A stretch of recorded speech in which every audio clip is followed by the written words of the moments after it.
ಓಂ ದೇವೀಂ ವಾಚಮಜನಯಂತ ದೇವಾಃ ತಾಂ ವಿಶ್ವರೂಪಾಃ ಪಶವೋ ವದಂತಿ ಸಾನೋ ಮಂತ್ರೇ ಶಮೋರ್ಜಂತುಹಾನಾ ಧೇನುರ್ವಾ ತಸ್ಮಾನ್ ಉಪಸುಸ್ತುತೈತು. ಶ್ರೀ ಗುರುಭ್ಯೋ ನಮಃ. ವೇದಮಾತೆಯನ್ನ ಶಿರಸಾಷ್ಟಾಂಗವಾಗಿ ನಮಸ್ಕರಿಸಿ ಸ್ಥಳದೇವರಾದ ಮಹಾಗಣಪತಿಗೆ ನಮಸ್ಕಾರವನ್ನ ಸಲ್ಲಿಸಿ ಮೂರು ಆಚಾರ್ಯರ ಅಡಿದಾವರಗಳಿಗೆ ಸಾಷ್ಟಾಂಗವಾದಂತಹ ಪ್ರಣಾಮಗಳನ್ನ ಸಲ್ಲಿಸಿ ಇಲ್ಲಿ ನೆರೆದಂತಹ ಎಲ್ಲರ ಆತ್ಮಸ್ವರೂಪಕ್ಕೆ ಶುದ್ಧ ಚೈತನ್ಯಕ್ಕೆ ನಮಸ್ಕರಿಸಿ ಈ ಒಂದು ಸಂಹಿತಾಯಾಗದ ಅಂಗವಾಗಿ ಉಪನ್ಯಾಸವನ್ನ ಇಟ್ಟುಕೊಂಡು ಅದರಲ್ಲೂ ವಿಶೇಷವಾಗಿ ಋಷಿಗಳನ್ನ ಪರಿಚಯಿಸಿಕೊಳ್ಳಬೇಕು ಎಂಬ ಉದ್ದೇಶದಿಂದ ಸಪ್ತ ಋಷಿಗಳ ಕುರಿತಾಗಿ ಉಪನ್ಯಾಸ ಮಾಲಿಕೆಯನ್ನ ಏನು ನೆರವೇರಿಸಿಕೊಂಡು ಬರ್ತಾ ಇದ್ದೀರೋ ಅದರ ಅಂಗವಾಗಿ ಮೊದಲನೇ ದಿವಸ ಸಪ್ತ ಋಷಿಗಳ ಪರಿಚಯದೊಂದಿಗೆ ವಸಿಷ್ಠರ ಪರಿಚಯವನ್ನ ಹೇಳುವಂತಹ ಪ್ರಯತ್ನವನ್ನ ಮಾಡುತ್ತೇನೆ. ಈ ಒಂದು ಮನುಷ್ಯರಾದಂತಹ ನಾವು ಇಷ್ಟು ಸುಖವಾಗಿ ಸಂತೋಷವಾಗಿ ಧರ್ಮಯುಕ್ತವಾದಂತಹ ಜೀವನವನ್ನು ಮಾಡ್ತಾ ಇದ್ದೇವೆ ಎಂದರೆ ಅದಕ್ಕೆ ನಮ್ಮ ವಿಶಿಷ್ಟವಾದ ಪರಂಪರೆ ಕಾರಣವಾಗಿದೆ. ಜ್ಞಾನ ರಾಶಿಯು ನಮ್ಮನ್ನ ಇಷ್ಟು ಸುಖವಾಗಿ ಇಟ್ಟಿದೆ. ಸುಖವಾಗಿ ಇಟ್ಟಿರೋದು ಜ್ಞಾನ. ಆ ಜ್ಞಾನಕ್ಕೆ ಇನ್ನೊಂದು ಹೆಸರು ವೇದ ಎಂಬುದಾಗಿ. ಆ ವೇದಗಳನ್ನ ಅಪೌರುಷೇಯ ವಾಕ್ಯಗಳು ಅಂತ ಕರೀತಾರೆ. ಅಪೌರುಷೇಯ ಅಂದ್ರೆ ಏನು? ಪುರುಷನಿಂದ ರಚಿಸಲ್ಪಡದೇ ಇರುವಂತದ್ದಕ್ಕೆ ಅಪೌರುಷೇಯ. ಯಾವುದಾದ್ರೂ ವಿಷಯವನ್ನ ಒಬ್ಬ ಪುರುಷನು ತನ್ನ ಬುದ್ಧಿಯಿಂದ ಬರೆದರೆ ಅದಕ್ಕೆ ಪೌರುಷೇಯ ಅಂತ ಕರೀತಾರೆ. ತನ್ನ ಬುದ್ಧಿಯಿಂದ ಬರೆಯದೇ ಇರುವುದಕ್ಕೆ ಅಪೌರುಷೇಯ ಅಂತ ಕರೀತಾರೆ. ಅಂದ್ರೆ ಏನ್ ಹೇಳಿದಾಗಾಯ್ತು? ವೇದಗಳನ್ನ ಯಾರೂ ರಚಿಸಿಲ್ಲ ಅಂತ ಹೇಳಿದಾಗಾಯ್ತು. ಹಾಗಾದ್ರೆ ನಮಗೊಂದು ಪ್ರಶ್ನೆ ಉಂಟಾಗತ್ತೆ. ವೇದಗಳಿದೆಯಲ್ಲ, ವೇದಗಳು ನಮಗೆ ಪುಸ್ತಕ ರೂಪದಲ್ಲಿ ಈಗ ಸಿಗ್ತಾ ಇದೆಯಲ್ವಾ, ಇದೆಲ್ಲ ಹೇಗೆ ಬಂತು? ಯಾರೂ ಬರಲಿಲ್ಲ ಅಂತ ಹೇಳ್ತೀರಾ, ಮತ್ತೆ ಪುಸ್ತಕ ಇದೆಯಲ್ವಾ, ಹೇಗೆ ಇದು ಅಂದ್ರೆ ಆ ವೇದಗಳನ್ನ ಋಷಿಮುನಿಗಳು ಕಂಡುಕೊಂಡರು. ಆ ಋಷಿಮುನಿಗಳಿಗೆ ಮಂತ್ರ ದೃಷ್ಟಾರರು ಅಂತ ಹೇಳ್ತಾರೆ. ಮಂತ್ರವನ್ನು ಬರೆದವರಲ್ಲ. ಪಾಶ್ಚಾತ್ಯ ವಿದ್ವಾಂಸರು ವೇದವನ್ನ ರಚಿಸಿದರು, ವೇದ ಕಾಲ ಅಂತೆಲ್ಲ ಕರೀತಾರೆ. ಅದು ಶುದ್ಧವಾದ ತಪ್ಪು. ಪಾರಂಪರಿಕವಾಗಿ ನೋಡಿದಾಗ ವೇದವನ್ನ ಯಾರೂ ರಚಿಸಿಲ್ಲ. ಹಾಗಾದ್ರೆ ಯಾರಾದ್ರೂ ರಚಿಸಿದ್ದಾರೆ ಅಂತ ಇಟ್ಕೊಂಡ್ರೆ ಏನಾಗತ್ತೆ ಅಂದ್ರೆ ಅದಕ್ಕೆ ಭಾಷ್ಯಾದಿಗಳಲ್ಲಿ ತುಂಬಾ ಚರ್ಚೆ ಮಾಡಿದ್ದಾರೆ. ಏಕೆಂದರೆ ಪುರುಷನು ರಚಿಸಿದ ಅಂದ್ರೆ ಅದು ಪ್ರಾಮಾಣ್ಯವನ್ನು ಕಳ್ಕೊಳ್ಳುತ್ತೆ. ಅಷ್ಟು ಪ್ರಾಮಾಣ್ಯ ಇರೋದಿಲ್ಲ. ಈ ವ್ಯಾಸರು ಹೇಳಿದ್ದಾರೆ ಪ್ರಾಮಾಣ್ಯ ಹೌದು, ಆದರೂ ಕೂಡ ಪುರುಷ ಬುದ್ಧಿಯಿಂದ ತಪ್ಪಾಗಲಿಕ್ಕೆ ಸಾಧ್ಯವಿದೆ. ಅಪೌರುಷೇಯ ವಾಕ್ಯಗಳು ಅಂದ್ರೆ ಪುರುಷನಿಂದ ಬಂದಿದ್ದಲ್ಲ. ಆದ್ದರಿಂದ ಈ ವೇದಗಳ ಒಂದು ವಾಕ್ಯವು, ಒಂದು ಶಬ್ದವು, ಒಂದು ಅಕ್ಷರವು ತಪ್ಪಾಗಿ ಇರಲಿಕ್ಕೆ ಸಾಧ್ಯವಿಲ್ಲ ಅಂತ ಭಾಷ್ಯಾದಿಗಳಲ್ಲಿ ನಿರೂಪಣೆಯನ್ನು ಮಾಡಿದ್ದಾರೆ. ಈಗ ನಮಗೊಂದು ಪ್ರಶ್ನೆ ಬರುತ್ತೆ. ಆ ವೇದ ಹೇಗೆ ಋಷಿಗಳು ಕಂಡುಕೊಂಡರು? ವೇದಗಳು ಹೇಗೆ ಅವರ ಕಣ್ಣಿಗೆ ಗೋಚರ ಆಯಿತು ಅಂತ ಪ್ರಶ್ನೆ. ಅವರು ತಮ್ಮ ತಪೋಬಲದಿಂದ ಆ ವೇದಗಳನ್ನ ನಾವು ಹೇಗೆ ಕಣ್ಣು ಬಿಟ್ಟರೆ ನಮಗೆ ಪ್ರಪಂಚ ಕಾಣುತ್ತೋ ಅದೇ ರೀತಿಯಲ್ಲಿ ಅವರು ಜ್ಞಾನ ಚಕ್ಷುಷಿನಿಂದ, ಹೊರಗಿನ ಕಣ್ಣಿನಿಂದಲ್ಲ ಒಳಗಿನ ಕಣ್ಣಿನಿಂದ ಆ ವೇದಗಳನ್ನ ನೋಡಿದರು. ಅಂದ್ರೆ ಹೇಗೆ? ವೇದಗಳು ಶಬ್ದರಾಶಿ ಅಂದ್ರೆ ಕೇಳಿದರು ಅಂತ ಹೇಳಬೇಕಾಗುತ್ತೆ. ನೋಡಿದರು ಅಂದ್ರೆ ಕೇಳಿದರು. ಕೇಳಿದಂತಹ ವಾಕ್ಯಗಳು ತಾವು ಅದನ್ನ ಮನನ ಮಾಡಿದರು. ಮನನಾತ್ ತ್ರಾಯತೆ ಇತಿ ಮಂತ್ರ. ಮಂತ್ರಗಳು ಅಂದ್ರೇನು? ಮನನ ಮಾಡ್ತಾ ಇರೋದು. ಆ ಮನನ ಮಾಡಿದ್ದರಿಂದ ಅವನ ರಕ್ಷಣೆಯಾಗತ್ತೆ, ಹಾಗೂ ಲೋಕ ರಕ್ಷಣೆಯಾಗತ್ತೆ. ಅದು ಹಲವಾರು ಋಷಿಗಳಿಂದ ಬಂದಂತಹ ಕೊಡುಗೆ ನಮಗೆ ವೇದಗಳು. ಯಾವುದೋ ಒಬ್ಬ ಋಷಿಗಳು ಕಂಡುಕೊಂಡಿದ್ದಲ್ಲ, ಹಲವಾರು ಋಷಿಗಳು ತಮ್ಮ ತಪಶಕ್ತಿಯಿಂದ ವೇದವನ್ನ ಸಾಕ್ಷಾತ್ಕರಿಸಿಕೊಂಡಿದ್ದಾರೆ. ಹಾಗಾದ್ರೆ ಆ ವೇದಗಳನ್ನ ಸಾಕ್ಷಾತ್ಕರಿಸಿಕೊಂಡು ಮುಂದೆ ಏನ್ ಮಾಡಿದ್ರು? ಪುಸ್ತಕ ರೂಪವಾಗಿ ಅವರೇನು ಬರೆದಿಲ್ಲ, ತಮ್ಮ ಶಿಷ್ಯರಿಗೆ ಉಪದೇಶ ಮಾಡಿದರು. ಆ ಶಿಷ್ಯರು ಅವರ ಶಿಷ್ಯರಿಗೆ ಉಪದೇಶ ಮಾಡಿದರು. ಇದು ಕಿವಿಯಿಂದ ಕಿವಿಗೆ ಬಂದು ಇಲ್ಲಿಯವರೆಗೆ ನಮಗೂ ಕೂಡ ಸಿಕ್ಕಿದೆ. ಒಂದು ಕಿವಿಯಿಂದ ಇನ್ನೊಂದು ಕಿವಿಗೆ ಬಂದಿದ್ದರಿಂದ ಇದಕ್ಕೆ ಹೆಸರು ಶ್ರುತಿ ಎಂಬುದಾಗಿ, ಕೇಳಿ ಕೇಳಿ ಬಂದಿರುವಂತದ್ದು ಅಂತ. ಈಗ ನಮ್ಮ ಬುದ್ಧಿಶಕ್ತಿ ಹೇಗಿದೆ ಅಂದ್ರೆ ಕೇಳಿದ್ರೆ ನಮಗೆ ಜ್ಞಾಪಕದಲ್ಲಿ ಇಟ್ಕೊಳ್ಳಿಕ್ಕೆ ಸಾಧ್ಯ ಇಲ್ಲ ಅಂತ ಅದನ್ನ ಪುಸ್ತಕ ರೂಪವಾಗಿ ಬರೆಯುವಂತಹ ಪರಿಸ್ಥಿತಿ ಬಂದಿದೆ. ಎಷ್ಟೋ ವೇದ ಭಾಗ 100ರಲ್ಲಿ ಸಾಧಾರಣ 90 ಭಾಗ ಲುಪ್ತವಾಗಿ ಬಿಟ್ಟಿದೆ. ಈಗ ಕಾರಣ ಏನು? ನಮ್ಮ ಧೀಶಕ್ತಿಯ ಕೊರತೆಯಿಂದ. ಈಗ ಇರುವಂತಹ ಭಾಗ ಸ್ವಲ್ಪ ಭಾಗ. ಅಂತಹ ಭಾಗವನ್ನ, ವೇದಗಳ ರಾಶಿಯನ್ನ ನಮಗೆ ಅನುಗ್ರಹಿಸಿದವರೇ ಋಷಿಮುನಿಗಳು. ಹಲವಾರು ಋಷಿಗಳಿದ್ದಾರೆ. ಆದರೆ ಆ ಹಲವಾರು ಋಷಿಗಳಲ್ಲೂ ಸಪ್ತ ಋಷಿಗಳು ಅತ್ಯಂತ ಪ್ರಾಮುಖ್ಯತೆಯನ್ನು ಹೊಂದುತ್ತಾರೆ. ಸಾಮಾನ್ಯ ಋಷಿಗಳಿಗೂ ಸಪ್ತ ಋಷಿಗಳಿಗೂ ಇರುವ ವ್ಯತ್ಯಾಸವೇನು ಅಂದರೆ, ಸಾಮಾನ್ಯ ಋಷಿಗಳು ಅಂದ್ರೆ ಅವರು ತಮ್ಮ ತಪೋಬಲದಿಂದ ವೇದ ಮಂತ್ರಗಳನ್ನು ಕಂಡುಕೊಂಡಂತವರು. ಸಪ್ತ ಋಷಿಗಳು ಹಾಗಲ್ಲ, ಬ್ರಹ್ಮನ ಮಾನಸ ಪುತ್ರರು. ಬ್ರಹ್ಮನ ಒಂದೊಂದು ಅವಯವಗಳಿಂದ, ಬ್ರಹ್ಮ ಅಂದ್ರೆ ಚತುರ್ಮುಖ ಬ್ರಹ್ಮ, ವೇದಾಂತದಲ್ಲಿ ಹೇಳುವಂತಹ ನಿರ್ಗುಣ ಬ್ರಹ್ಮ ಪರಮಾತ್ಮ ವಸ್ತುವಲ್ಲ, ಚತುರ್ಮುಖ ಬ್ರಹ್ಮನಿಂದ ಒಂದೊಂದು ಅವಯವಗಳಿಂದಲೂ ಕಾರಣೀ ಪುರುಷರಾಗಿ ಅವರು ಇರುವಂತವರು. ಕಾರಣೀ ಪುರುಷರು ಅಂದ್ರೆ ಏನು? ಮ್ಯಾನೇಜ್ಮೆಂಟ್ ಮಾಡುವಂತವರು ಅಂತ ಈಗಿನ ಭಾಷೆಯಲ್ಲಿ ಹೇಳಬೇಕು ಅಂದ್ರೆ. ಪ್ರಪಂಚ ನಡ್ಕೊಂಡು ಹೋಗ್ಬೇಕು ಅಂದ್ರೆ ಆ ಸಪ್ತ ಋಷಿಗಳು ಬೇಕು. ಬ್ರಹ್ಮ ಸಪ್ತ ಋಷಿಗಳನ್ನ ಸೃಷ್ಟಿ ಮಾಡಿ ನಿಮಗೆಲ್ಲ ಈ ಕೆಲಸ ಅಂತ ಅವರಿಗೆ ಜವಾಬ್ದಾರಿಯನ್ನು ಕೊಟ್ಟ.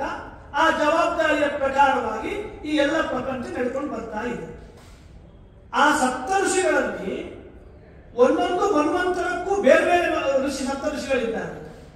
ಈ ಮನ್ವಂತರ ಏನು ನಡೀತಾ ಇದೆಯೋ ಈ ಮನ್ವಂತರಕ್ಕೆ ಕಶ್ಯಪ, ವಸಿಷ್ಠ, ಅತ್ರಿ, ವಿಶ್ವಾಮಿತ್ರ, ಜಮದಗ್ನಿ, ಭಾರದ್ವಾಜ, ಗೌತಮ ಎಂಬುದಾಗಿ ಸಪ್ತ ಋಷಿಗಳು ಇದ್ದಾರೆ ಈಗಿನ ಮನ್ವಂತರದಲ್ಲಿ. ಇನ್ನು ಇದಕ್ಕೂ ಹಿಂದೆ ಸ್ವಯಂಭೂ ಮನ್ವಂತರದಲ್ಲಿ ಮರೀಚಿ, ಅಂಗಿರ, ಅತ್ರಿ, ಪುಲಸ್ತ್ಯ, ಪುನಃ, ಕ್ರತು, ವಸಿಷ್ಠ ಅವರು ಮತ್ತೆ ಬೇರೆ 7. ಅದನ್ನು ಅಮರಕೋಶದಲ್ಲಿ ನಾವು ನೋಡಬಹುದು. ಮರೀಚಿರಂಗಿರ ಅತ್ರಿ ಪುಲಸ್ತ್ಯ ಪುನಃ ಕ್ರತು ವಸಿಷ್ಠಶ್ಚೇತಿ ಸತ್ತೈತೆ ಜ್ಞೇಯಾಶ್ಚಿತ್ರಶಿಖಂಡಿನಃ. ಯಾರು 7 ಸಪ್ತ ಋಷಿಗಳು ಸ್ವಯಂಭೂ ಮನ್ವಂತರದಲ್ಲಿ ಅಂತ ಅಮರಕೋಶ ನಮಗೆ ಹೇಳುತ್ತೆ. ಇದನ್ನು ಏಕೆ ಹೇಳ್ತಾ ಬಂದೆ ಅಂದ್ರೆ, ಈ ಸಪ್ತ ಋಷಿಗಳು ಅಂದ್ರೆ ಅದೊಂದು ರೀತಿ ಪೋಸ್ಟ್ ಇದ್ದಾಗೆ. ಹೇಗೆ CM PM ಅಂತ ಇರ್ತಾರೆ, ಅದೇ ರೀತಿ ಆ ಸಪ್ತ ಋಷಿಗಳು 7 ಜನ ಇದ್ದಾರೆ. ಅವರು ಬೇರೆ ಬೇರೆ ಆಗ್ತಾ ಇರ್ತಾರೆ. ಆದರೆ ವಸಿಷ್ಠರ ಮಹತ್ವ ಏನು ಅಂದ್ರೆ, ಆ ಯುಗದಲ್ಲೂ ಇದ್ದಾರೆ, ಈ ಯುಗದಲ್ಲೂ ಇದ್ದಾರೆ. ವಸಿಷ್ಠರು 2 ಯುಗದಲ್ಲಿ ಇದ್ದಾರೆ. ಇವರು ಬ್ರಹ್ಮನ ಮಾನಸ ಪುತ್ರರು. ಇವರು ಕುರಿತಾಗಿ ನಾವು ನೋಡ್ಬೇಕು ಅಂದ್ರೆ ಯಾವುದೋ ಒಂದು ಗ್ರಂಥದಲ್ಲಿ ನಮಗೆ ಸಿಗೋದಿಲ್ಲ. ಈ ರಾಮಾಯಣ ನೋಡ್ಬೇಕು ಅಂದ್ರೆ ರಾಮನ ಪರಿಚಯವನ್ನು ರಾಮಾಯಣದಲ್ಲಿ ನೋಡಬಹುದು. ಭಾಗವತದಲ್ಲಿ ಶ್ರೀಕೃಷ್ಣನ ಪರಮಾತ್ಮನ ಚರಿತ್ರೆಯನ್ನು ನೋಡಬಹುದು. ಹಾಗಾದ್ರೆ ವಸಿಷ್ಠರ ಚರಿತ್ರೆ ಎಲ್ಲಿ ಸಿಗುತ್ತೆ ನಮಗೆ? ಯಾವುದೋ ಒಂದು ಗ್ರಂಥದಲ್ಲಿ ಸಿಗೋದಿಲ್ಲ. ಹಲವಾರು ಗ್ರಂಥಗಳನ್ನು ನೋಡ್ಬೇಕಾಗತ್ತೆ, ಹಲವಾರು ಪುರಾಣಗಳನ್ನು ನೋಡ್ಬೇಕಾಗತ್ತೆ, ವೇದಗಳನ್ನು ನೋಡ್ಬೇಕಾಗತ್ತೆ. ಅದರಲ್ಲೂ ವಿಶೇಷವಾಗಿ ಋಗ್ವೇದದ ಭಾಗವು ಈ ಒಂದು ಪರಂಪರೆಯಲ್ಲಿ, ವಸಿಷ್ಠರ ಪರಂಪರೆಯಲ್ಲಿ ಬಂದಿರುವಂತದ್ದು. ಅಲ್ಲಿ ಹಲವಾರು ಮಂಡಲಗಳು ವಸಿಷ್ಠರು ಹಾಗೂ ಅವರ ಶಿಷ್ಯರು ವಾಮದೇವ ಇತ್ಯಾದಿ ಶಿಷ್ಯರಿಂದ ಕೊಡಲ್ಪಟ್ಟಿತ್ತು. ವೇದ ಭಾಗವನ್ನು ನೋಡ್ಬೇಕಾಗತ್ತೆ. ವಾಯುಪುರಾಣ, ಮಹಾಭಾರತ, ದೇವಿ ಭಾಗವತ, ಭಾಗವತ, ಹೀಗೆ ಹಲವಾರು ಪುರಾಣಗಳನ್ನು ನಾವು ಅವಲೋಕನ ಮಾಡಬೇಕಾಗುತ್ತೆ, ಇತಿಹಾಸವನ್ನು ನೋಡಬೇಕಾಗತ್ತೆ. ಆಗ ಅವರ ಪರಿಚಯವನ್ನ ನಾವು ತಿಳ್ಕೊಳ್ಳಲಿಕ್ಕೆ ಸಾಧ್ಯ. ಹಾಗಾದ್ರೆ ಎಲ್ಲ ಕಡೆ ಇರುವ ವಿಚಾರವನ್ನು ನಾನೀಗ 1 ಗಂಟೆಯಲ್ಲಿ ಹೇಳಲಿಕ್ಕೆ ಸಾಧ್ಯವಾ? ಖಂಡಿತವಾಗಿ ಸಾಧ್ಯವಾಗುವುದಿಲ್ಲ. 1 ಗಂಟೆಯಲ್ಲಿ ಎಷ್ಟು ಹೇಳಬಹುದು, ನಾನು ಎಷ್ಟು ಅಧ್ಯಯನ ಮಾಡಲಿಕ್ಕೆ ಸಾಧ್ಯವೋ ಅಷ್ಟು ಅಧ್ಯಯನ ಮಾಡಿ ಸ್ವಲ್ಪ ನಿಮ್ಮ ಮುಂದೆ ಇರುವಂತಹ ಪ್ರಯತ್ನ ಮಾಡ್ತೇನೆ. ಅದರಲ್ಲಿ ನಾನು ಮುಖ್ಯವಾಗಿ ಆಯ್ಕೆ ಮಾಡಿಕೊಂಡಿರುವ ಭಾಗ ಮಹಾಭಾರತದಲ್ಲಿ ಬರುವಂತಹ ಆದಿ ಪರ್ವದಲ್ಲಿ ಚಿತ್ರರಥ ಎಂಬಂತಹ ಒಂದು ಸಂವಾದ ಭಾಗವಿದೆ. ಆ ಭಾಗವನ್ನು ಸ್ವಲ್ಪ ವಿಸ್ತಾರವಾಗಿ ನೋಡಿ, ಇನ್ನು ಉಳಿದ ಕಡೆಯಲ್ಲಿ ಬರುವಂತಹ ಮಜಲುಗಳನ್ನ ಸ್ವಲ್ಪ ಸ್ವಲ್ಪವಾಗಿ ನಿಮ್ಮ ಮುಂದಿಡುವಂತಹ ಪ್ರಯತ್ನ ಮಾಡ್ತೇನೆ.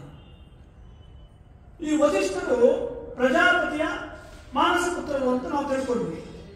ಅದು ಹೇಗೆ ಅವರು ಜನ್ಮವನ್ನು ಹೊಂದಿದರು?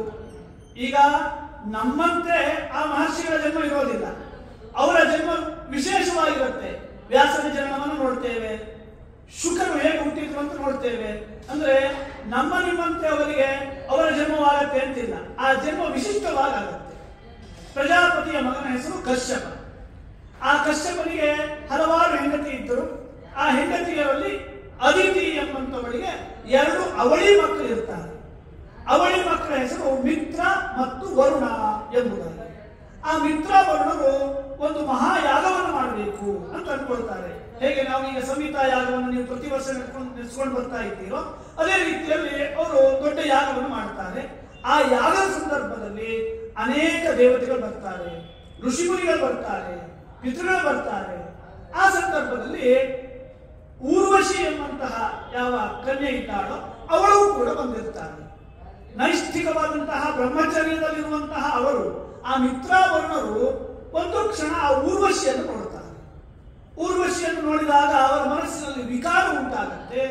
ಆ ವಿಕಾರ ಭಾವದಿಂದ ಅವರ ವೀರ್ಯ ಸ್ಖಲನವಾಗುತ್ತೆ. ಆ ವೀರ್ಯವನ್ನು ಒಂದು ಕುಂಭದಲ್ಲಿ ಸಂಗ್ರಹ ಮಾಡ್ತಾರೆ. ಅಂದ್ರೆ ಯಾವ ಟೆಕ್ನಾಲಜಿ ಇತ್ತು ಹಿಂದೆ ಅಂತ ಯೋಚನೆ ಮಾಡಬೇಕು. ಈಗ ನಾವು ವಿಜ್ಞಾನದಲ್ಲಿ ತುಂಬಾ ಮುಂದುವರೆದಿದ್ದೇವೆ ಅನ್ಕೊಳ್ತೇವೆ, ಆದ್ರೆ ಈ ವಿಜ್ಞಾನ ಅಲ್ಲ, ಇದಕ್ಕಿಂತಲೂ ಎಷ್ಟೋ ಉತ್ತಮವಾದ ವಿಜ್ಞಾನ ಆ ಕಾಲದಲ್ಲಿ ಇತ್ತು. ಆ ಕುಂಭದಲ್ಲಿ ವೀರ್ಯವನ್ನು ಸಂಗ್ರಹ ಮಾಡ್ತಾರೆ. ಆ ಸಂಗ್ರಹ ಮಾಡಿದಂತಹ ವೀರ್ಯದಿಂದ 2 ಮಗು ಜನನವಾಗುತ್ತೆ. 1ನೇ ಮಗು ಅಗಸ್ತ್ಯ ಮಹರ್ಷಿಗಳು, ಸಪ್ತರ್ಷಿಗಳಲ್ಲಿ ಬರುವಂತವರು. ಅವರು ಕುಂಭದಿಂದ ಹುಟ್ಟಿದ್ದರಿಂದ ಕುಂಭ ಸಂಭವ ಅಂತ ಅವ್ರಿಗೆ ಹೆಸರಾಯಿತು. ಆ ಉಳಿದ ನೀರನ್ನ ಒಂದು ಸರೋವರದಲ್ಲಿ ಚೆಲ್ತಾರಂತೆ.